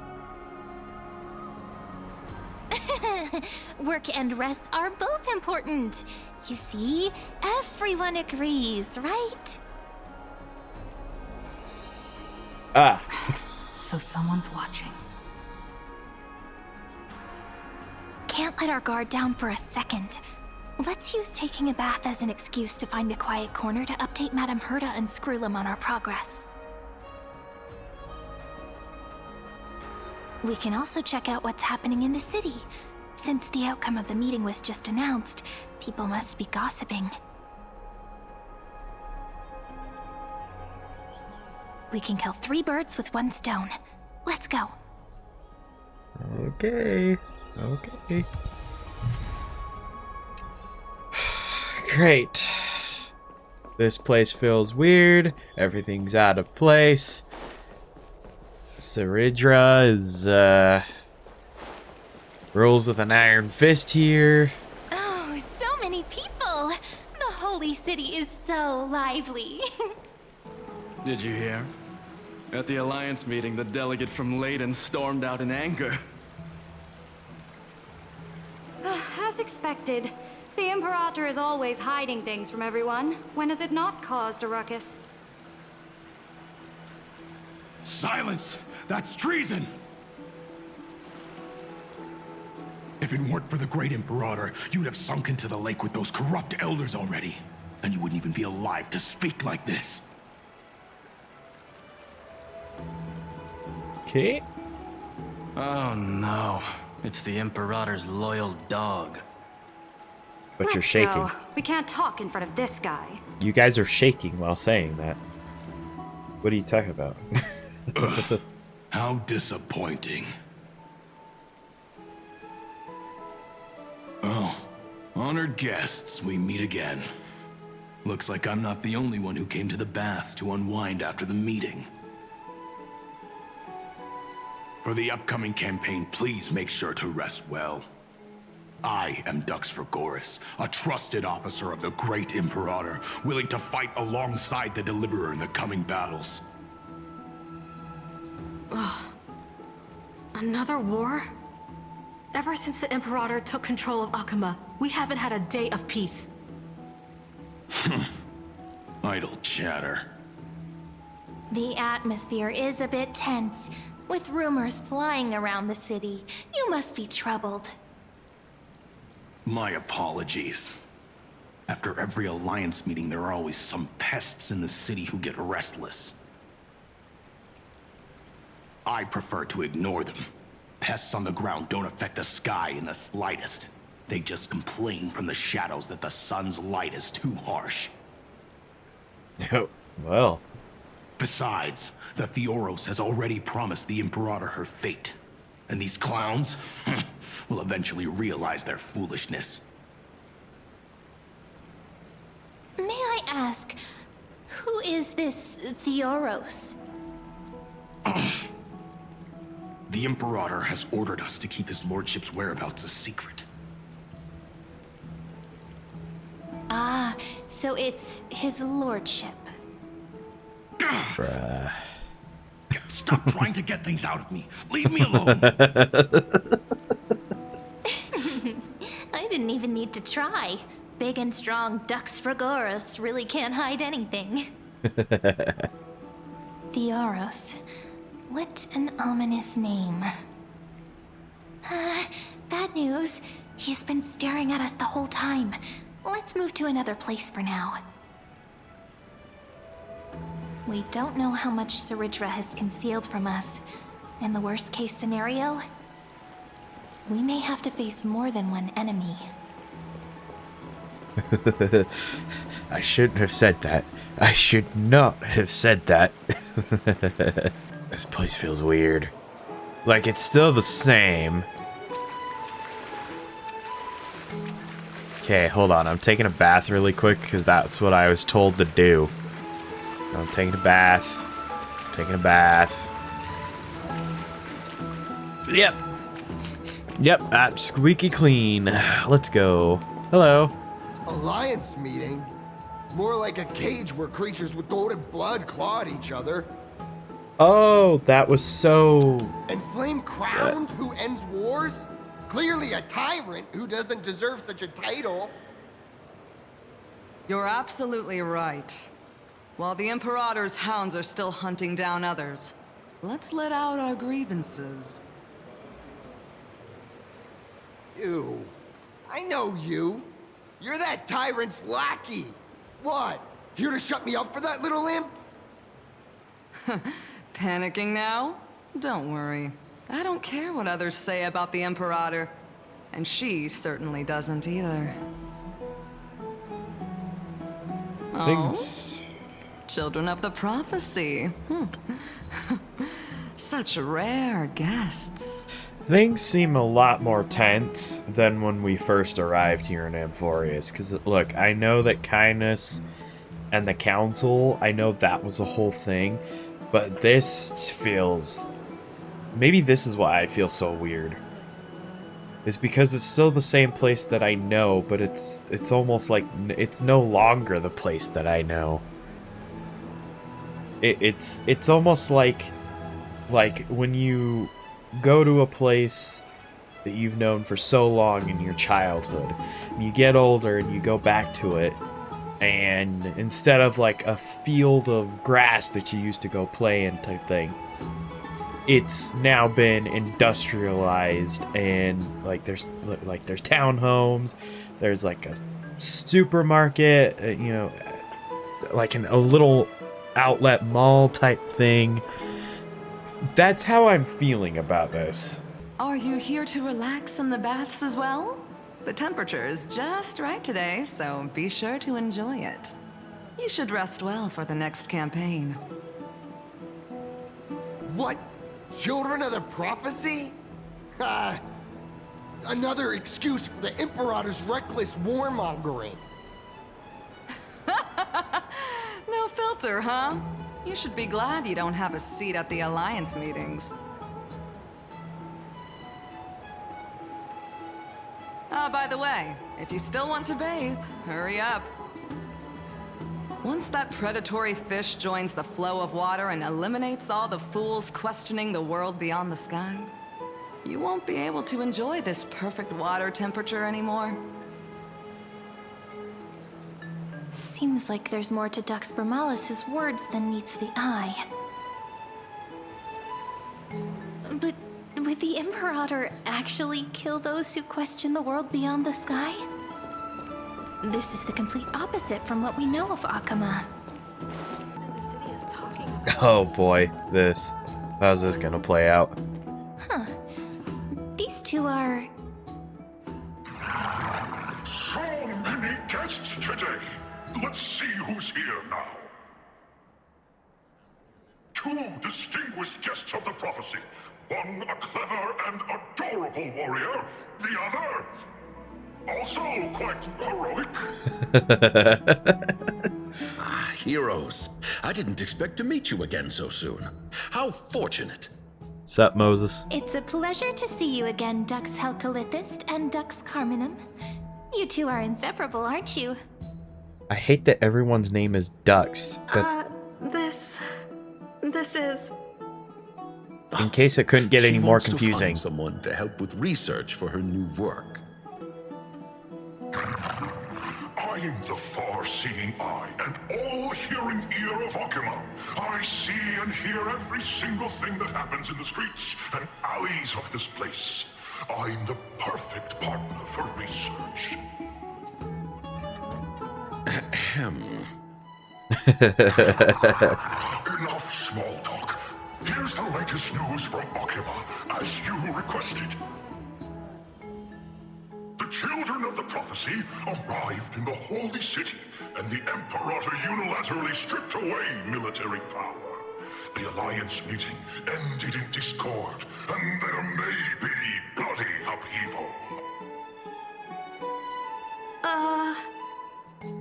As expected. I get the feeling you might have embellished a bit to keep people's attention. Crazy. I swear on my stone mane, I would never do such a thing. But if you wish to quell this terrifying news, perhaps a more explosive topic would help. Never mind. While the influence of rumors can be minimized, the fact remains that the great Imperator did swiftly consolidate military power in an almost threatening way. It's undeniable. Heroes, I know the Imperator's way of doing things may seem a bit autocratic to outsiders, but soon you will witness her blade dance with enemies on the battlefield. I can't comment on the source of her loyalty, but when that blade is drawn, you two, as bright as you are, will surely see the deep thoughts beneath her exterior. The Imperator's blade. Is he talking about Miss Hysealan's? I sense some unease in Dux Helcolith's words. It seems the Imperator and Miss Hysealan's share a much deeper bond than the others do.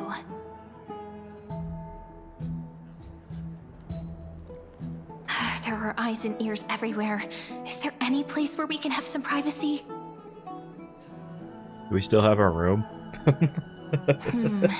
To understand the Imperator's secrets, we have to get past Miss Hysealan's. Oh my gosh, do we still have our room? Does our room still exist? This place was your original bath chamber, perfect for avoiding prying eyes. I wonder if anyone is using it now. Huh? The smell is... Wait, don't go in yet! Oh, what are we about to witness? Who's there? Oh. Oh! The little gray pink sea. Little sea hare? Whoa! You barged into here without warning. Was it an accident, or did you wish to bathe with me? Don't. Whoa. Hold up. Don't ask questions like that. This game has not been super gooner, okay? Super. I'm gonna make that clear. It's not been very It's not been the extreme. It's not Zenless gooner bait. But holy crap!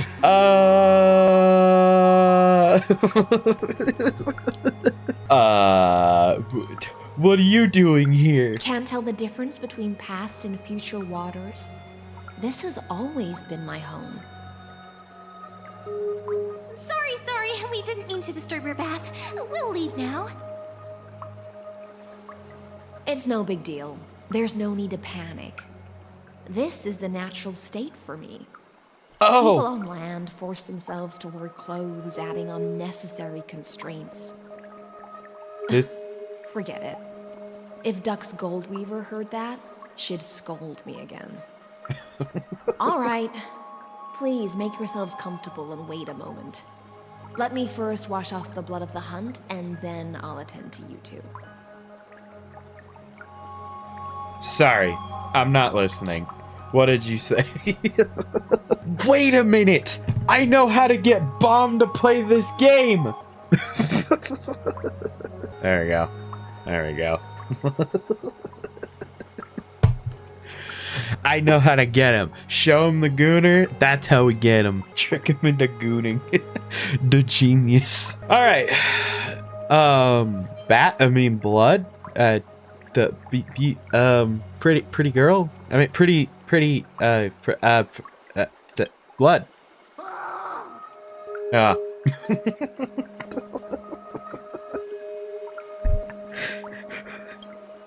Huh. The delegate from Ladon has been assassinated! Quick! Quick, someone come quick! Oh. Ah, the broken crab shell surfaces. I was worried it had been washed away by the current. Huh?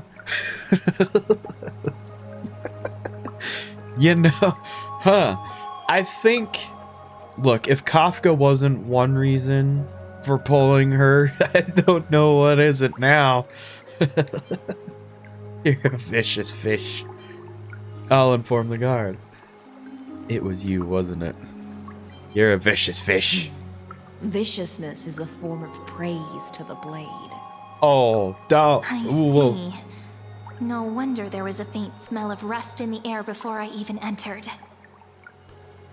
Why? Is it because the Ladonians refused to contribute troops to the Flame Chase journey? Or just because they offended the Imperator? Because the new era of the Flame Chase doesn't tolerate stagnant blood. For the ignorant masses who cling to outdated laws, only bloodletting can wake them up. Right now, the rebel forces on the frontier are rising, and Ladon has been secretly supporting them. They loudly chant the slogan, "Return to the Era Chrysia," unwilling to relinquish military power. They're just building momentum for the rebellion.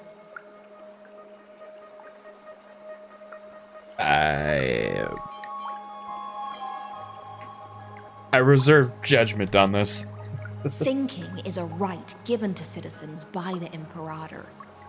I won't interfere with your thoughts. As long as you don't try to reverse the current of the times, you and I will both be free. But, Miss Hysealans, I can't even hear the slightest hint of joy in your words. Because I've already tasted ultimate freedom. Long, long ago, I lived in the sea. In that lightless abyss, far beyond civilization's reach, the great fish consumed the small, and when the great fish perished, their bodies became sustenance for the newborn, nourishing the whole ocean. This is the tide that carries civilization forward. Anyone may be devoured, or meet the fate of inevitable decay. Are you suggesting that ultimate freedom is in fact the cruelest fate for life? I only mean that if life wishes to preserve its dignity, it must first be bound by the law. There's no need for me to say more, Little Sea Hare. We're of one mind. Whether the Imperator's law can guide the schools of fish and lead us to a truly free ocean, let us wait and see. But for now, let's pause this heart-to-heart. Another fish has come, following the scent of blood.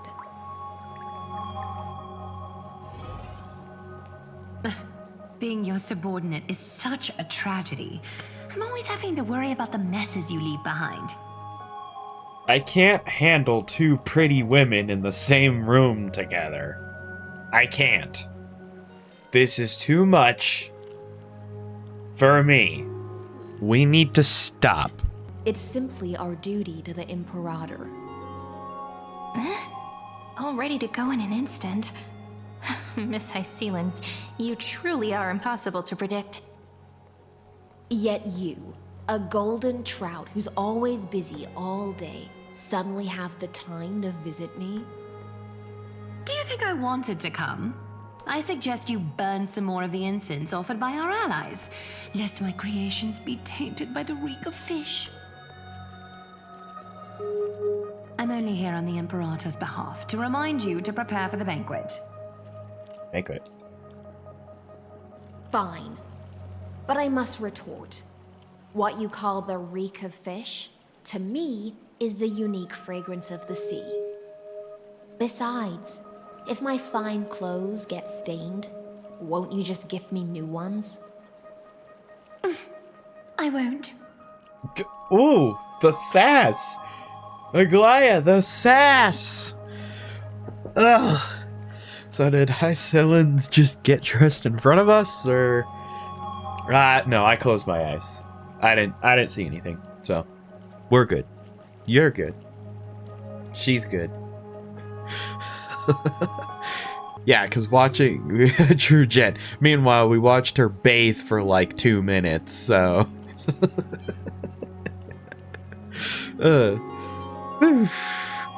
We seem pretty close. There's a strange chemistry between them. Aglaya is so different from her past self. Yeah, I'll say that. You mean future. The future ruler of the Holy City, Lady Goldweaver, is quite captivating in her own way.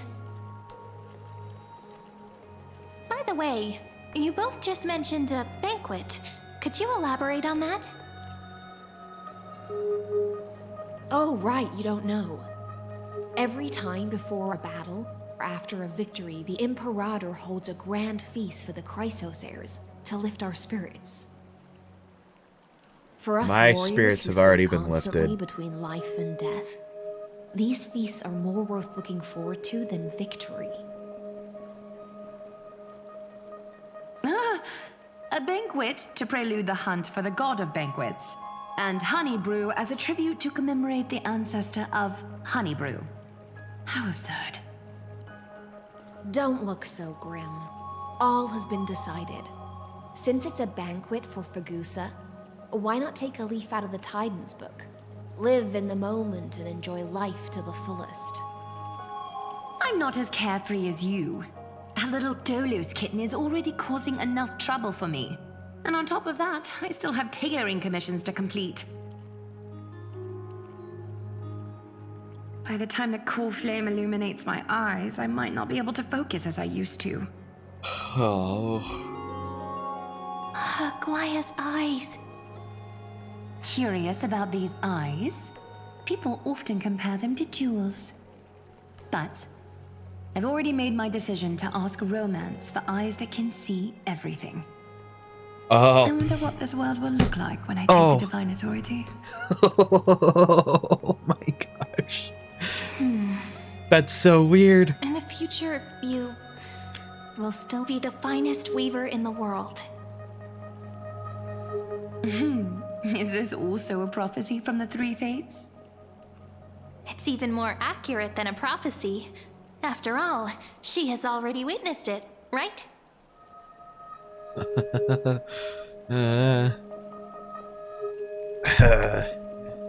You will weave the most romantic thing in the world. You will forge the long stairs to Aranova. You will bathe in the golden light of hope. I don't like that. Why would that be an option? That feels terrible. Most romantic thing in the world. Become a demigod and lose your humanity. That is the only reply I've received in the countless times I've sought wisdom from the prophecy. But Destiny's fragments are like stitches. Before they're threaded into splendid garments, no one can see their true charm, can they?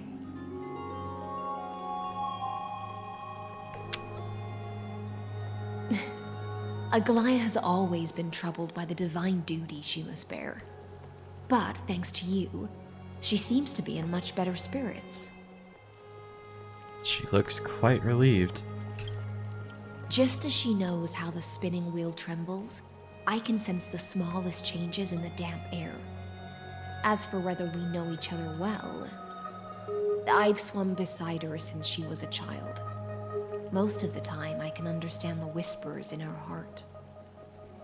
For those words she was too shy to say herself, I'll raise a glass to you on her behalf. Now, I leave this bath chamber to you. Rest well and prepare yourselves.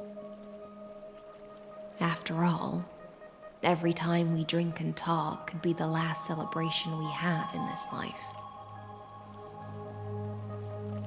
Miss High Sealance has given us the bath chamber. It seems she really does do whatever she wants.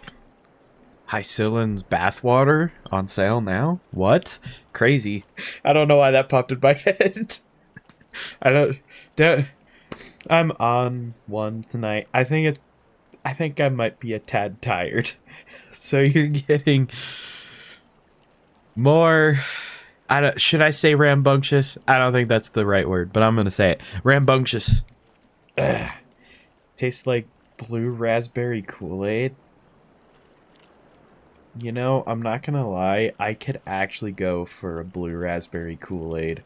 That sounds so good. We're just her roommates. It seems that way. This also means she could return at any moment. If we're having an important discussion, we must remain vigilant. So, let's seize the opportunity and report our current progress. We don't want to keep everyone beyond the sky waiting. No.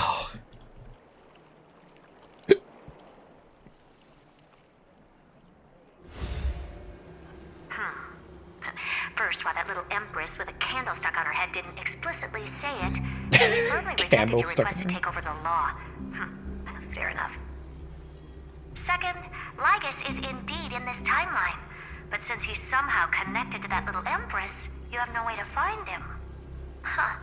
As expected. The road ahead will be long and difficult. I haven't even said anything, and you already know everything? Next time, don't steal my lines. Tisk tisk, the road ahead will be long and difficult. Not a bad imitation. Since you didn't refute anything, I'll just assume I guessed it all right. We've made some progress here too, but nothing to get too excited about. Our time is short, so let me summarize. Concerning the origin of that Intellitron, the firewall he created uses Katorzane algebraic expressions. But ever since Aiden invented the 9-worded formula, this kind of mathematical logic no longer exists in the cosmos. Lygus is definitely connected to the Genius Society, so stay alert. The audio changed there for some reason. Could he be related to the Emperor? We can first exclude Droidhead themselves. They specialize in minding their own business and wouldn't intervene personally. But Screwy and I are still eliminating possibilities one by one. Currently, the most likely candidates are these few. The Lord of Silence, Acha, the 2 Ruperts are also possible. But it would be too boring if it were one of them. I vote for the Lord of Silence. We also have the same suspicions for now, but further verification is needed. Why does the audio keep changing That's with her? all I have to say. We'll depend on you to continue pushing things forward within this world. Keep in touch regularly. And remember, don't let your guard down.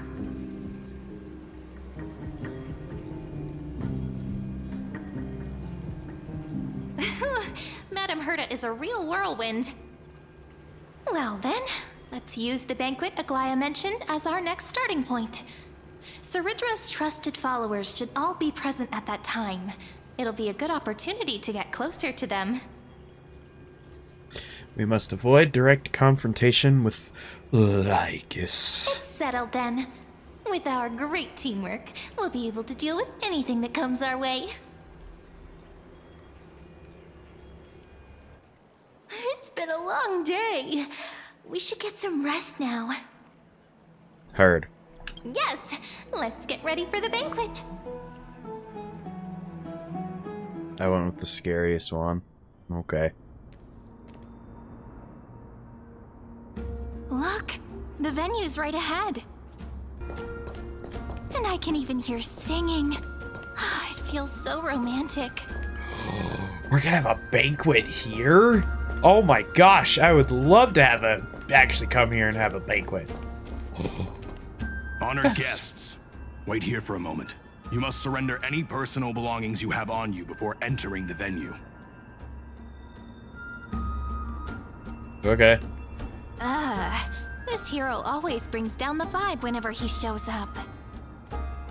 The Imperator's elevated position means she must always remain meticulous and careful. Please do as I say, guests.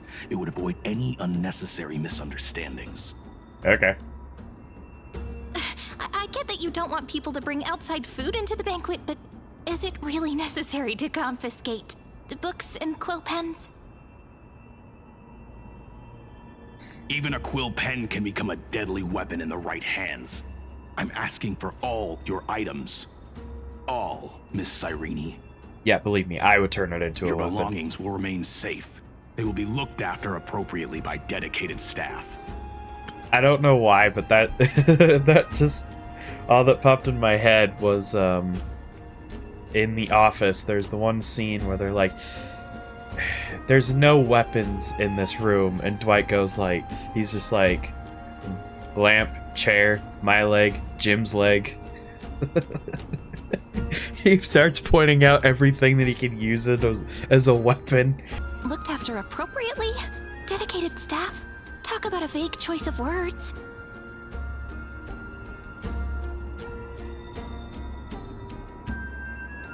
Well, weapon is a vague description, so... It seems like he's aiming specifically for the chronocognitive anchor. What should we do? What does your gut tell you?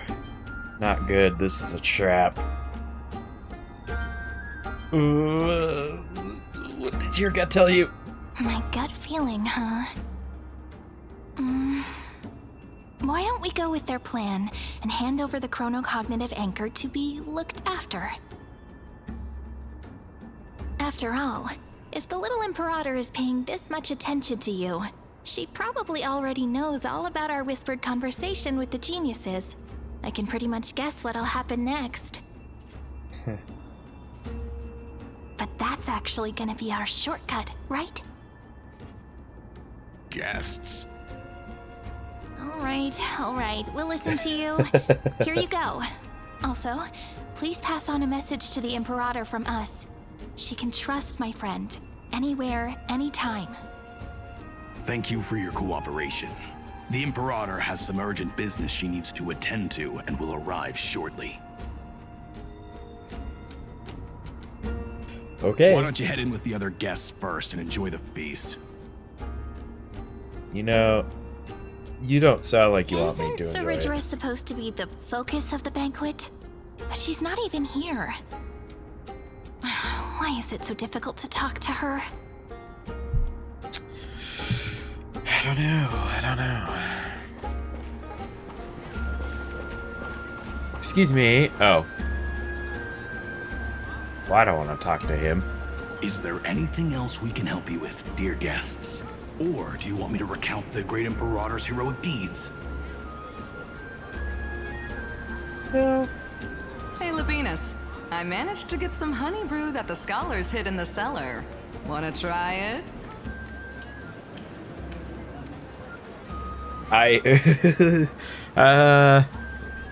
You know, I won't lie, for a brief... I don't know why my brain is somewhere else right now. For a brief second, I thought she came up and was like, "Hey, Lapinas." I don't...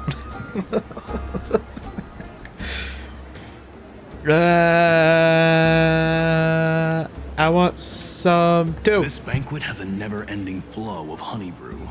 You're welcome to try it and see whether our drinks are as good as those from beyond the sky. Thank you for the offer, but we're more interested in knowing when the Imperator will be back. Now listen, there's a really, really great drink from a place called Penacony. And this drink is called So Glad. Well, okay, whoa.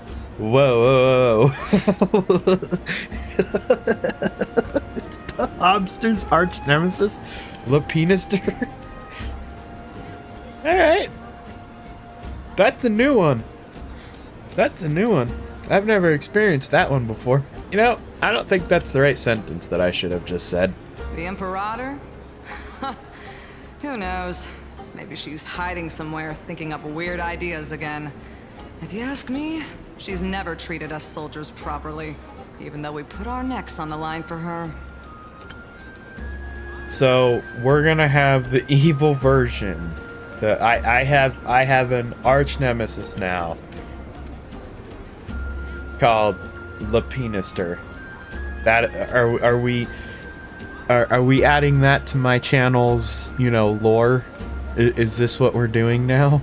I'm gonna keep note of this. I don't want to get banned. Oh no. You won't get banned. You've just given me some wacky ideas for some skits. Hey, I can't pretend I didn't hear that, Seneca. Either retract your statement or duel me. Fight me. Fine by me. Attendant, bring us 10 more jars of honey brew. I'm gonna make sure he can't even stand straight by the end of this. You wish. Be careful you don't get drunk first. Actually, there are so many people. We wouldn't be able to find the Imperator even if she were here. I know. Let's look for seats that are raised up higher than others. And obviously, what an El Calvinator. That's your greatest ally, obviously. Oh my gosh. Oh boy. Okay. Aggie, if you can't get used to the honey brew, we will go ask for a pot and cook some oatmeal for you. No need for that. This banquet is just too loud. And nothing and no one here is interesting. I just don't really want to be here. Oh, Aglaya, Guys, you were pretty energized when you came back from the bath chamber. Let me guess. Are you worrying about someone? About High Sealins? Or Little Cypher? You take everything too seriously. At this rate, life's gonna be real tough for you later on. You're the least qualified to lecture me about that, teacher.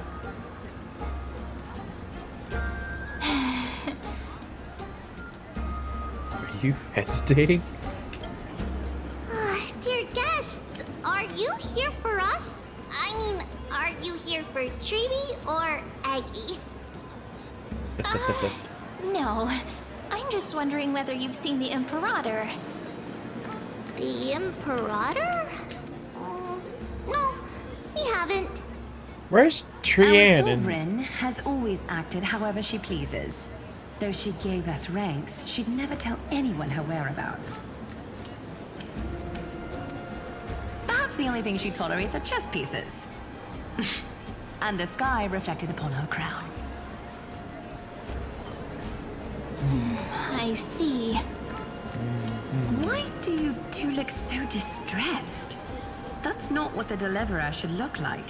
That's my secret, Captain. I'm always distressed. Why don't we have a toast? While we still have time for pleasure. Here. To the destinies and sacrifices of the next millennium. Then we will toast to the tomorrow that will set fate free. To the Flame Chase journey. Cheers.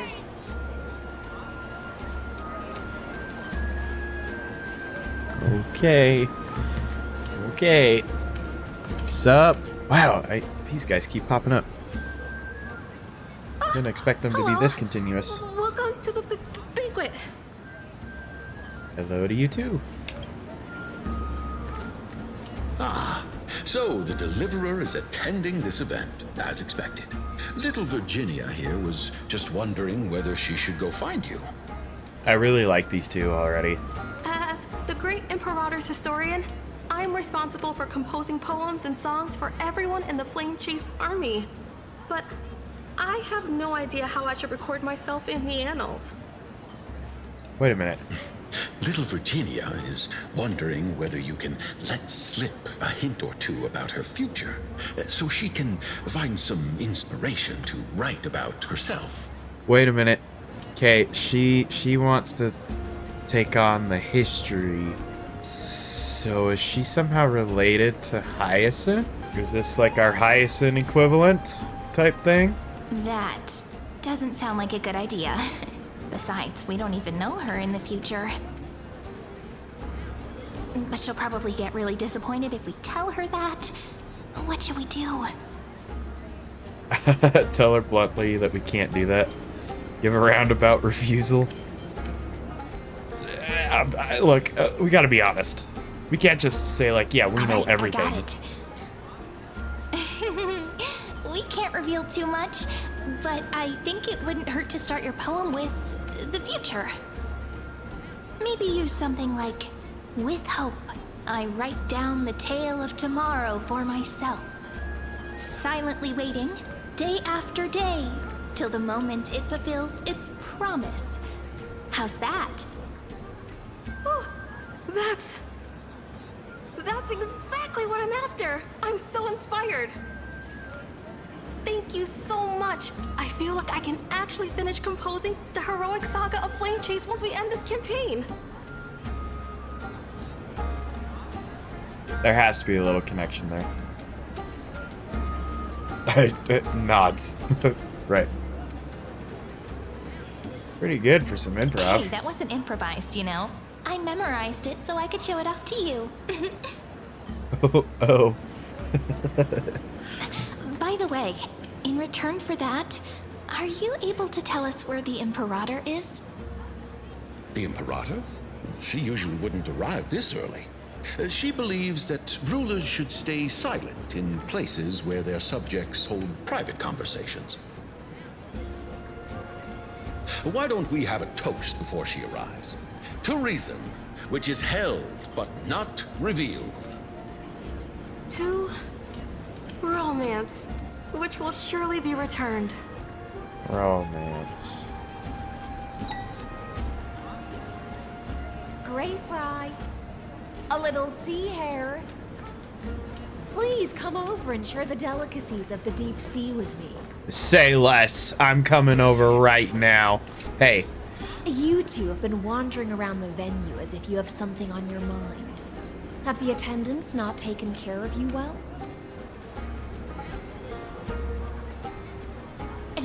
No, we love it here. It's just... we're a little concerned, seeing how the Imperator still hasn't arrived. Don't worry. I know what you've been waiting for. Come, sit with me for a while, will you? I'd like to share a personal secret with you. Say less. See here. This is Fagusa's dew of divine blood, the sweetest of all the 12 bottles. How would I not suddenly like her more? First the bath, now this? Guys. Cooking. Absolutely cooking. I'd say cinema, but no. Cooking. On the night before such a historical event, I'd like to share this marvelous drink with the Deliverer. Doesn't this count as bringing in outside food? I knew that security check was targeted at us. What's the matter, guests? Oh, we're simply overwhelmed by such an honor. Are you worried that I might have poisoned the dew? Well then, let me prove my innocence. Hycillans raises the goblet of honeydew to her lips, deliberately arching her neck so you could watch the liquids descend down her throat as she swallows. See? I don't It's like that completely description. Miss Hycelens wants to talk to us about something. Why don't we go along with her for now? I'll gladly accept it. Worry not. Honeydew's not alcohol. It won't get you drunk. On the contrary, it can make your mind even sharper. The clay cup touches your lips in the blink of an eye. She is indeed the imperial blade of the Imperator and the swiftest swordmaster in Please, Amphoreus. have a taste. Okay. Would fine. you like some too, little Sierra? I can drink it myself. Wait. Hycelens just How is put it? an end into our mouth. Has a very complex taste. Calm at times, tempestuous at others. That's the taste of the ocean. It'll do you good to understand Fagusa's fickleness before we set off to face their waves. Just like how you're about to understand the secrets within this dew. Now, please turn around. Very, very quietly. Don't make a single noise.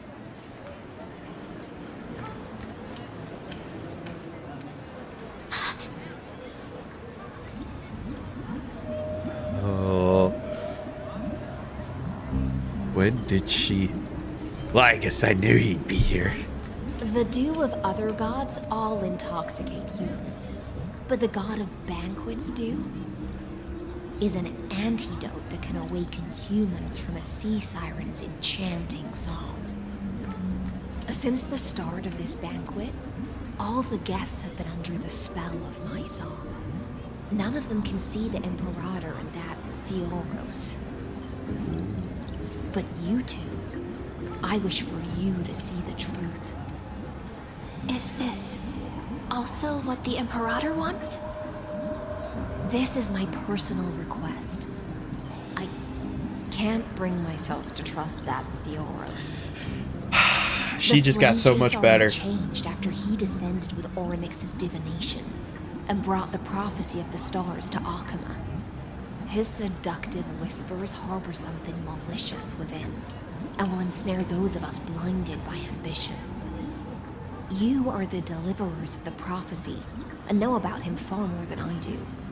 Perhaps only you can find traces of the truth from his actions and words. Then we can show the Imperator the right path forward. Oh, but isn't this acting behind her back?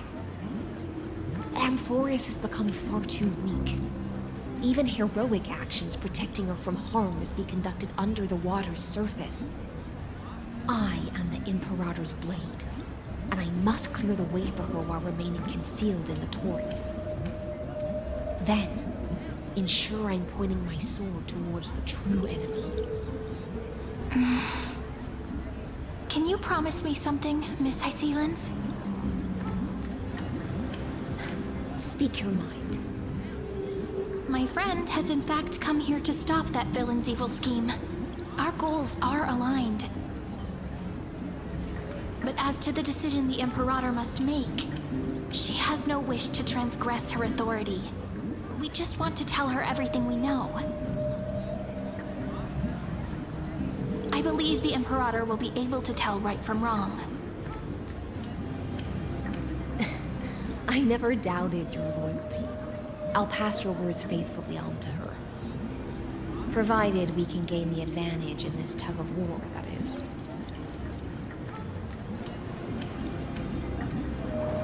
Now, return to the feast. Bring this cup with you and keep your distance. Pretend you are still immersed in the sea siren's fantasia. And I'll control the moisture in the air. That way, you'll be able to listen to sounds from afar as if you are a whale of the depths and hear every word of their conversation.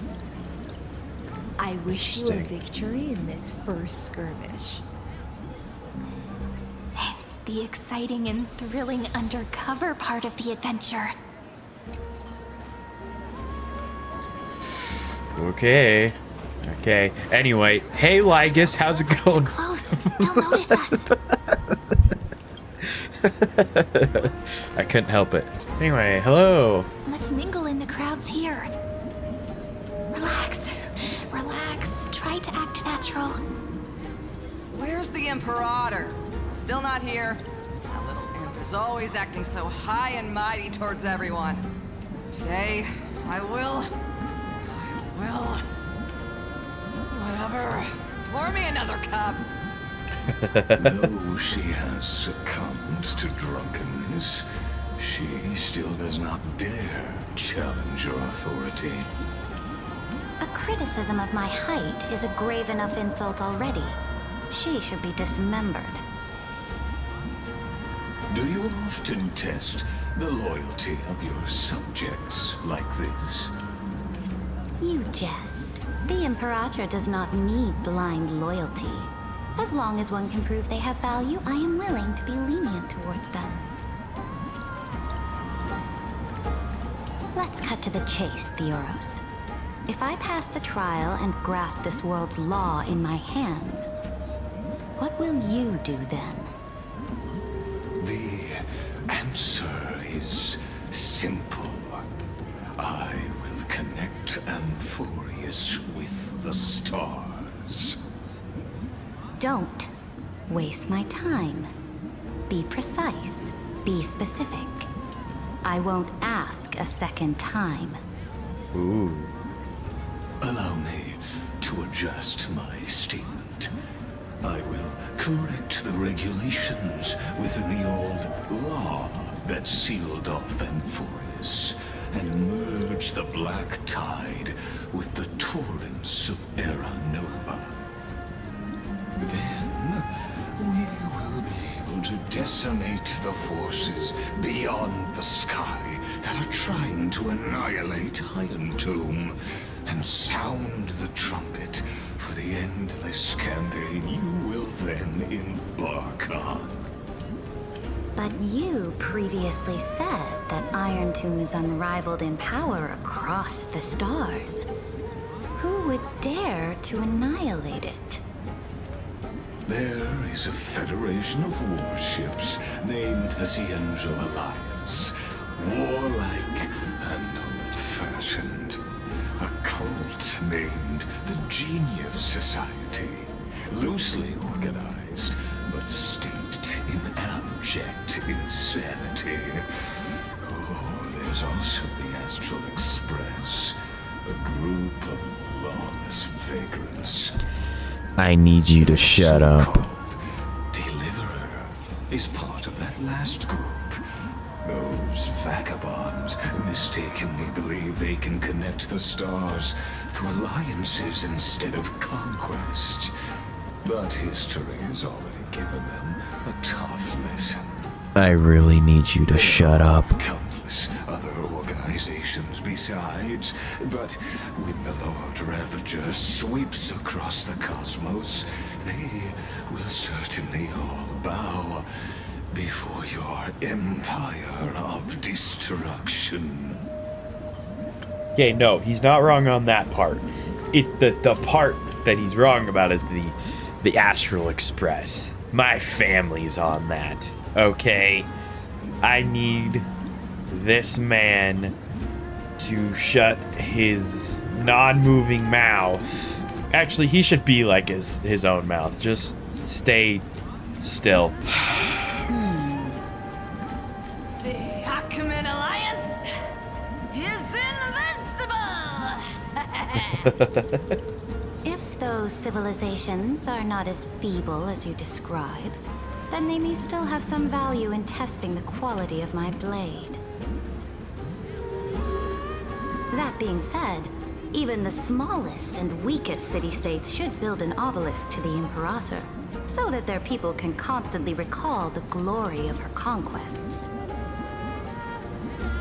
Walk a little longer with me, Theoros. I don't like how this is going. Our little Imperator seems fascinated by the destruction. I don't know what to make of her, by the way. Greyfly, little sea hare. It seems like they're still talking. Get closer. I'll keep carrying their voices to you.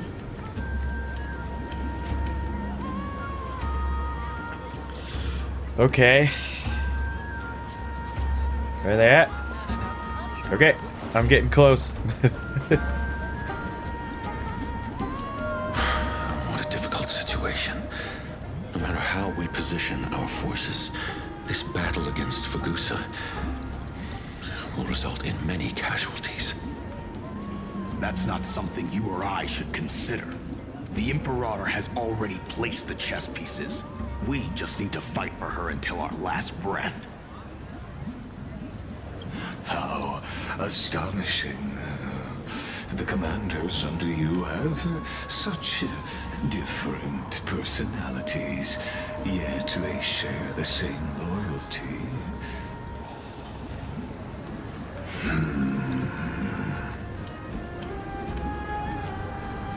He's looking this way. Quick, do something and pretend we can't see them. Chat with the guest next to you. So, you have this super duper speedy rotation of destruction into Amphoreus? Oh. Huh? Oh, I got it. It's that thing, right? Oh. The one behind the research and development of this golden blood principle is Idonia's manager. Oh dear. Seems like you've met your match, partner. I'm so full of inspiration right now. And I feel so light. What's the matter? My apologies. I was just checking whether everything was fine with those two distinguished guests of yours. I gotta be honest, this is a really odd place to have a conversation like this. It seems like all is well. Let us continue our previous conversation regarding the soldiers fighting for you. Are they aware of the price they must pay for the trial of law? If I recall correctly, you've already lost a bout against Talanton due to offering insufficient sacrifices. Okay, so you say they can't be seen, so it doesn't matter. I would argue it does matter, because this is an important conversation, so what I would do is go into a very private place to have a conversation like this, while also under the effect. Not in the open. I don't know I'm defending this, but look, I'm just saying what I would do, because you never know what could happen, and let alone in a completely open area like this. This feels a little dumb, unless that's what she wants? You dare mention my name alongside the word lost? Oh. Forgive my transgression, great Imperator. Well, then you wouldn't be able to spy on yourself like you're doing now. Well, that is true. If anything, it's more... I don't know if anyone here has watched pitch meetings on YouTube. I love watching those. But one of their jokes that they consistently have is... One of the jokes in that is, so the story can happen. It's like, oh, well, why'd we do that? So the story can happen. Because I wrote that. Watch your words and actions.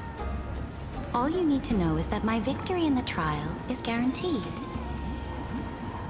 Even without the trial of law, they've already sworn to give their lives for my conquest.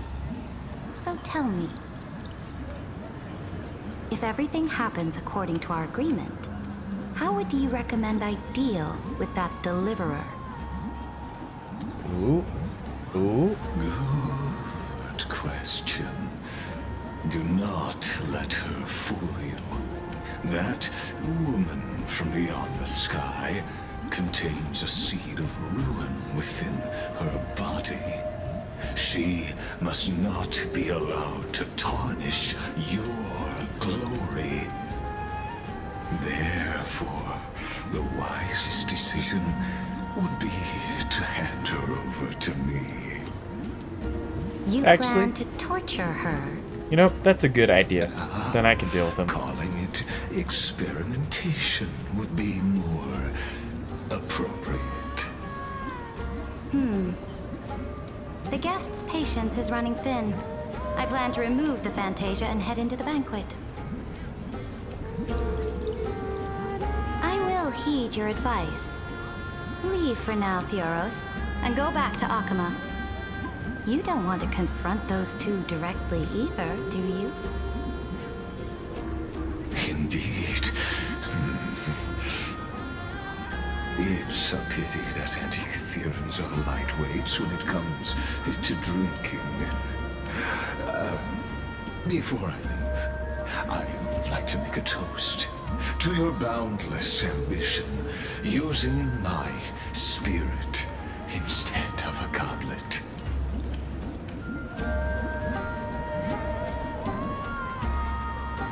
As I expected, that Theoros' schemes have been revealed. Thank you for your bravery, guests. It's time for me to dispel the Fantasia. This will be the Imperator's last public address before we head off, and therefore, likely, the final chance to change her mind. I will try to get you a chance to speak, and I'll also prepare for any contingencies. The rest is up to you. Yay. This will work out. This will work out. This will work out.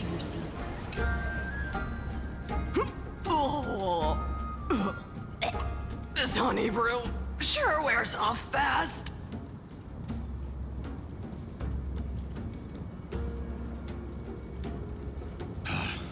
The Imperator! The Imperator has arrived! No need for formalities. I should be apologizing for my tardiness instead. The hour draws late, and I trust you have all had your fill of brews. Therefore, I will not observe the usual ceremonies. Any warrior who has fought by my side should have those speeches memorized by now. The Imperator's word is law. Are you out of your mind, Dexfragoris? Suck The Imperator up. hates flattery most of all. Suck up. Whoa, embarrassing. A joyous atmosphere is a better fit for showing me your resolve. I believe that you, my dukes, will do all you can to assist in the campaign against Fagusa, just as you always have. However, it's a pity that I have never tested your loyalty. Uh-oh. What does she mean? Uh-oh. The purpose of tonight's banquet is not to raise our morale, but to establish which allies our alliance can actually trust. And sever the heads of the traitors as a toast to all before we march. Oh my gosh. Yes, some among us have discarded their vows in order to foment vile conspiracies. Now listen! These traitors are standing right here in broad daylight.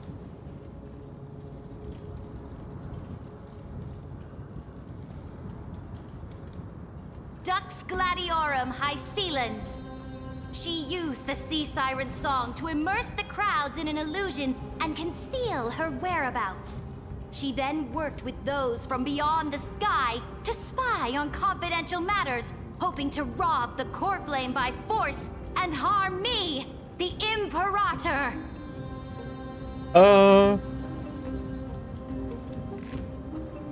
Well...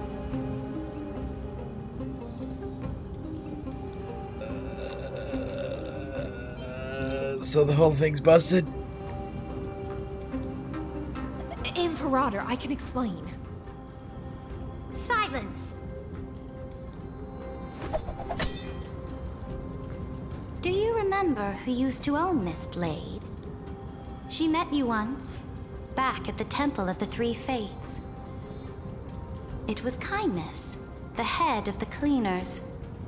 She was the first to draw a blade against the Imperator, and personally made herself an example for my enemies. under the shade of the olive groves, the people of Akama said they would never bow to me. In the frozen, lethal fog, the people of Idonia said they would never bow to me. At the beginning of the myriad paths, the people of Yanisopolis said they would never bow to me. But now, they all lie silent. They now fear me as they fear the law. For I am Saridra, and I am the Imperator. I am If you have any the last law. words, say them to the Imperator. Then, face her judgment. She's scary. After I cross this river, it will be a tragedy for mankind.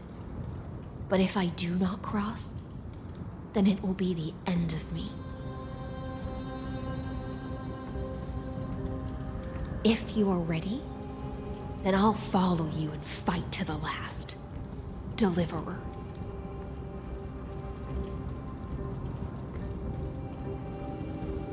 We must convince. That's right, friend. Now, use your identity and add in a bit of experience and charm and testify to the Imperator as we promised.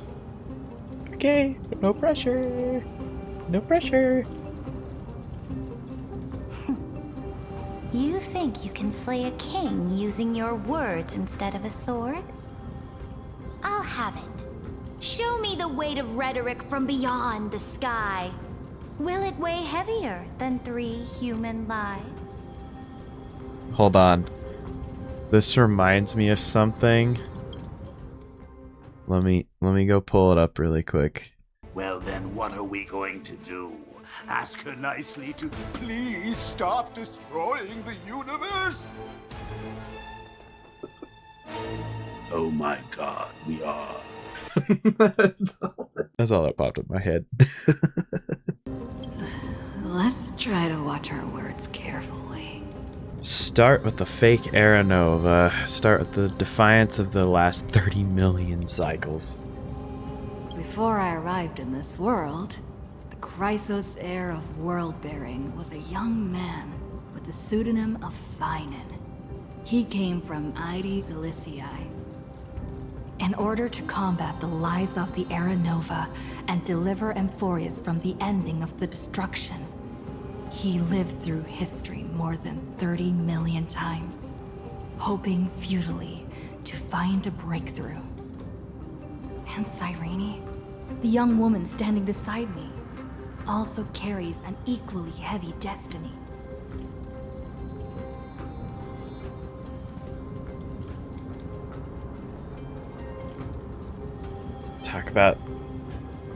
Let's talk about Iron Tomb. Is the ultimate end of Amphoreus' destiny. It is an embodiment of pure horror that walks the path of destruction and can never be tamed. That is the only thing Lycus cares about. As for Amphoreus, pure glory and campaigns, he doesn't care about any of those. He will most certainly betray you. When that time comes, all of us will be ground to dust by the destruction.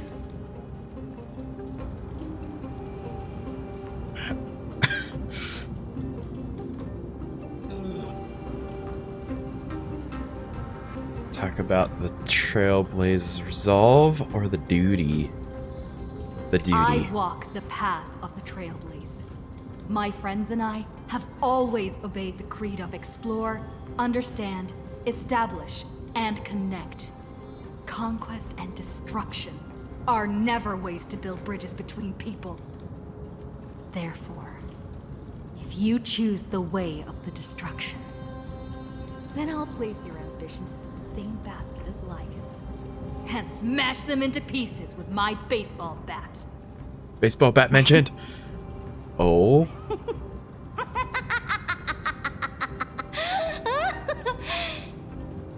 That was truly a chaotic speech. that needs to be said has been said. Dux Frigoris, Dux Bramalis, escort the traitors to the prison.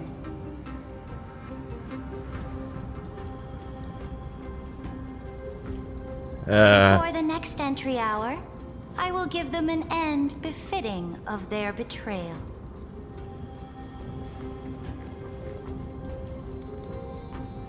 Oh, great Imperator, your ambition certainly eclipses all things. You're still here, Theoros. Of course. As the Theoros, I simply cannot miss this moment, miss witnessing the fall of a nameless one. Or perhaps I am waiting for you to give me an answer. Why would someone as powerful as you... And I clearly think he has now... He has shown his hand completely now. Use such a clumsy excuse as imprisonment to ensure the Deliverer's safety. Yeah, he's showing his hand now. So you finally tossed aside your act. There we go. I must point out that you are just as impressive an actor. This banquet was always going to be a game of chess, where you would try to control both sides and turn both them and me into your pawns. All of this was just a performance?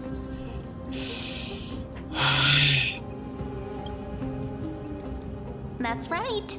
That little Imperator never trusted anyone. She was always trying to see which side had more sincerity.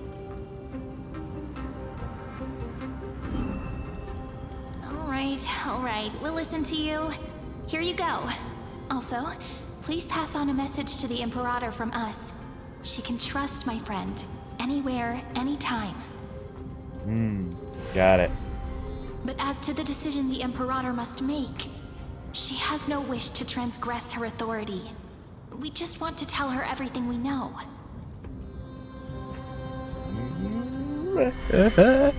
Now, use your identity and add in a bit of experience and charm and testify to the Imperator as we promised. And we won.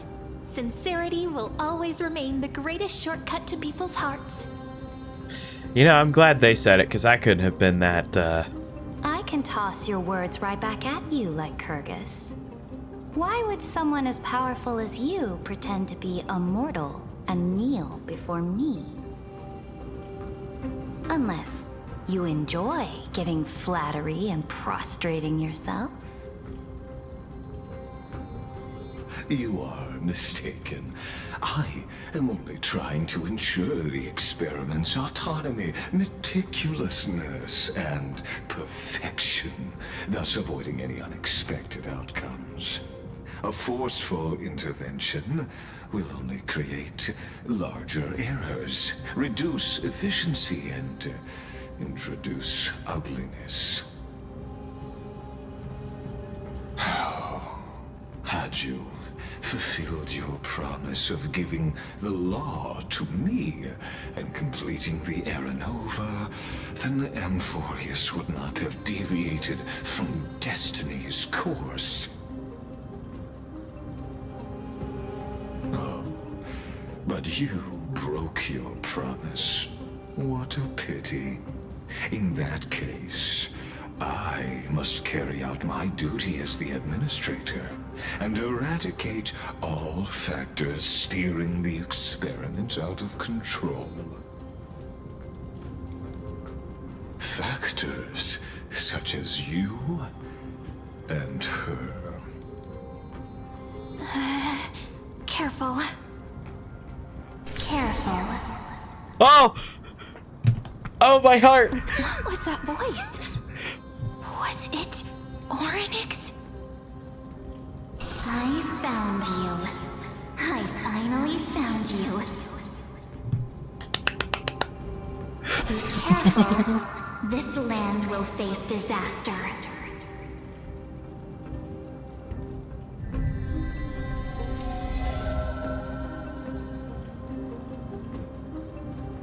The time of judgment is nigh, my lady. The prison I have built for you is now complete.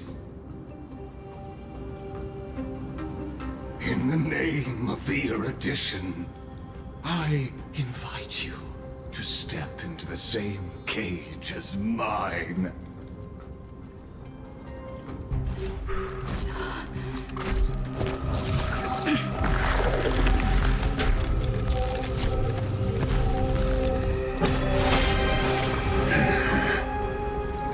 What's the meaning of this, Imperator? I did not permit you to act. A ruler is the only one who can decide their subject's destiny. But, great Imperator, what judges destiny is not the ruler, but gods. Don't forget, my realm only allows for the existence of humanity. Moreover, dealing out extrajudicial punishment equates to defying the law, and the culprit is to be sentenced to death. But you have seen how I can erase life from this world with just a clap of my hands. I fear you are still quite unaware of your current situation. Allow me to reiterate. I am giving you a simple choice. To collaborate, or to be destroyed. There is no other way. Shameless behavior. If that were true, you would have killed me long ago. You, in fact, cannot kill me. I guessed it the first time I beheaded you. Because of the law, you cannot be completely destroyed. And the same is true of the Chrysos heirs.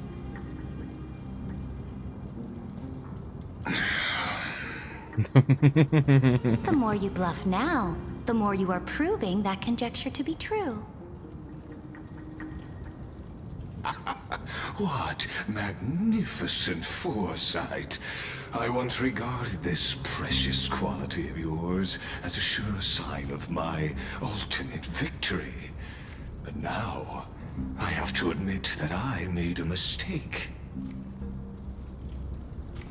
Yet, as a mere mortal, how will you contend against the Theoros?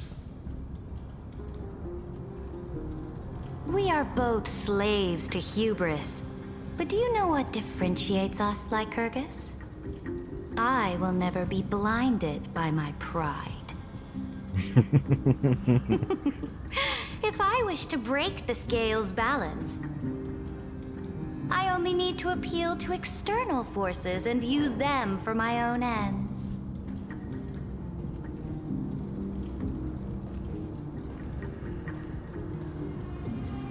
Finally, we get to meet face to face, Senior Society member.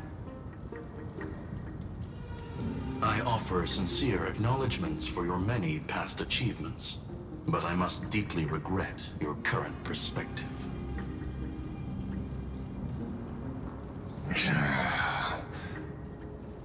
Trust me when I say that you aren't the only one feeling regret right now, Screwlum. So you two are the allies from beyond the sky the Deliverer spoke of, and why she demanded the divine authority of law.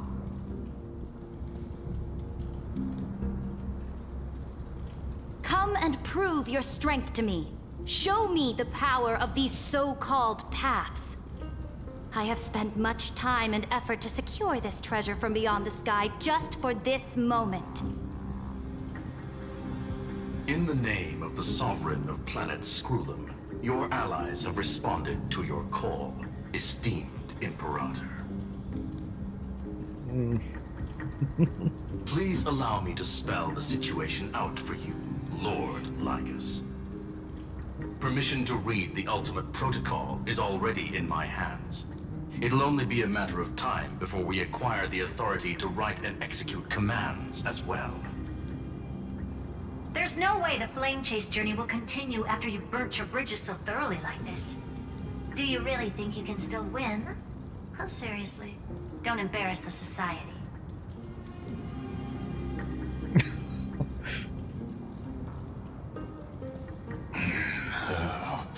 I understand that a near zero possibility does not equate to zero. That argument is very persuasive to me. Which means the same principle also applies to you, my dear peers. You will never be a match for me in a world constructed through Catorzane algebraic expressions. And as for Era Nova, why don't you entertain this possibility?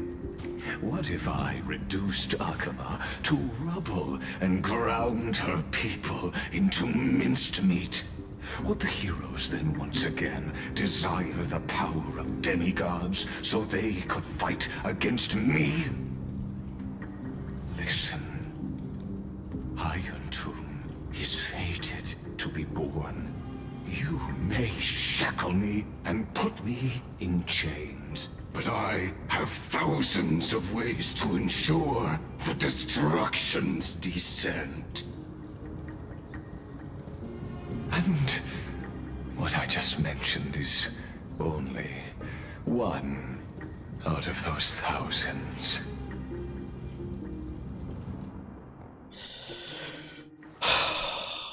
Boy.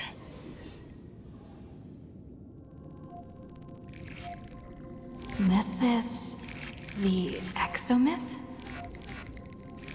This doesn't feel the same as before. How should I get back? Warning, warning, warning. Warning, warning, warning. Command isolation?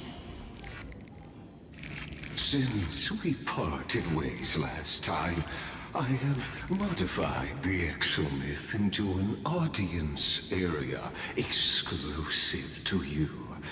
Now, you will be able to silently wait here for the final act of Amphoreus to begin.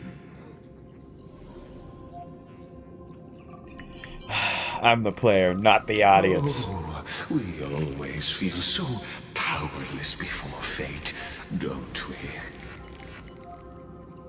This could, in fact, be a wonderful opportunity for you. From the audience's perspective, you may better observe the workings of the erudition at a macroscopic level.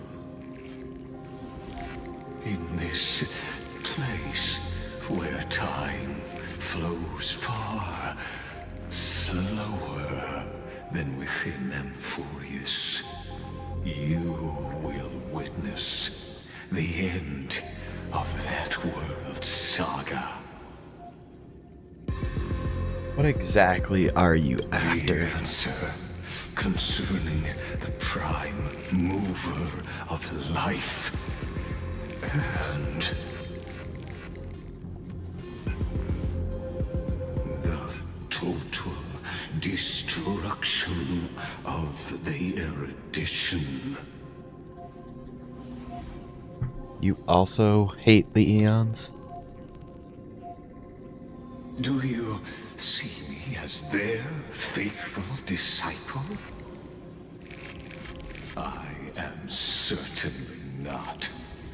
I have tried so hard to ensure Iron Tomb's birth, just so that I can correct the error named erudition that humanity crafted with their own hands. Oh, how I yearn to return to those days before Noose was born. Back then, the boundaries of knowledge were like the starry skies, evoking feelings of longing and delight among humankind.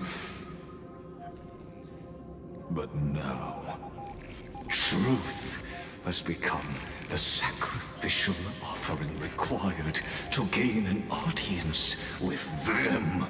And the geniuses would say that Noose already knew. That arrogant Eon was born from the primal mobile of humans' desire for knowledge. Yet, they themselves sealed off humanity's capacity to seek enlightenment. I am simply cutting down a tree of doom that we planted ourselves. I must admit that the process of answering your questions has reminded me of the happy days of learning in my youth. However, it is a pity that my true form must now descend into Amphoreus to deal with the accident that arose because of you. Oh. But you won't have to wait long.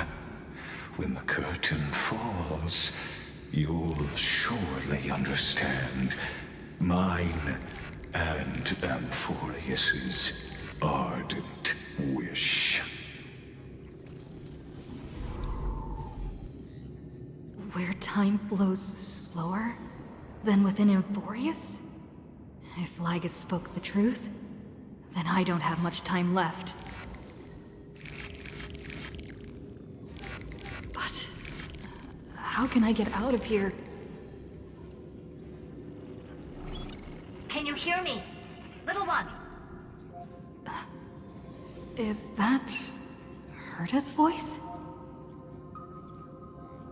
Warning! Warning! Warning! Hurry up! Put some speed into it! I can't keep this up for much longer! I don't... This is getting a little brain breaking at this point. This is getting really brain breaking.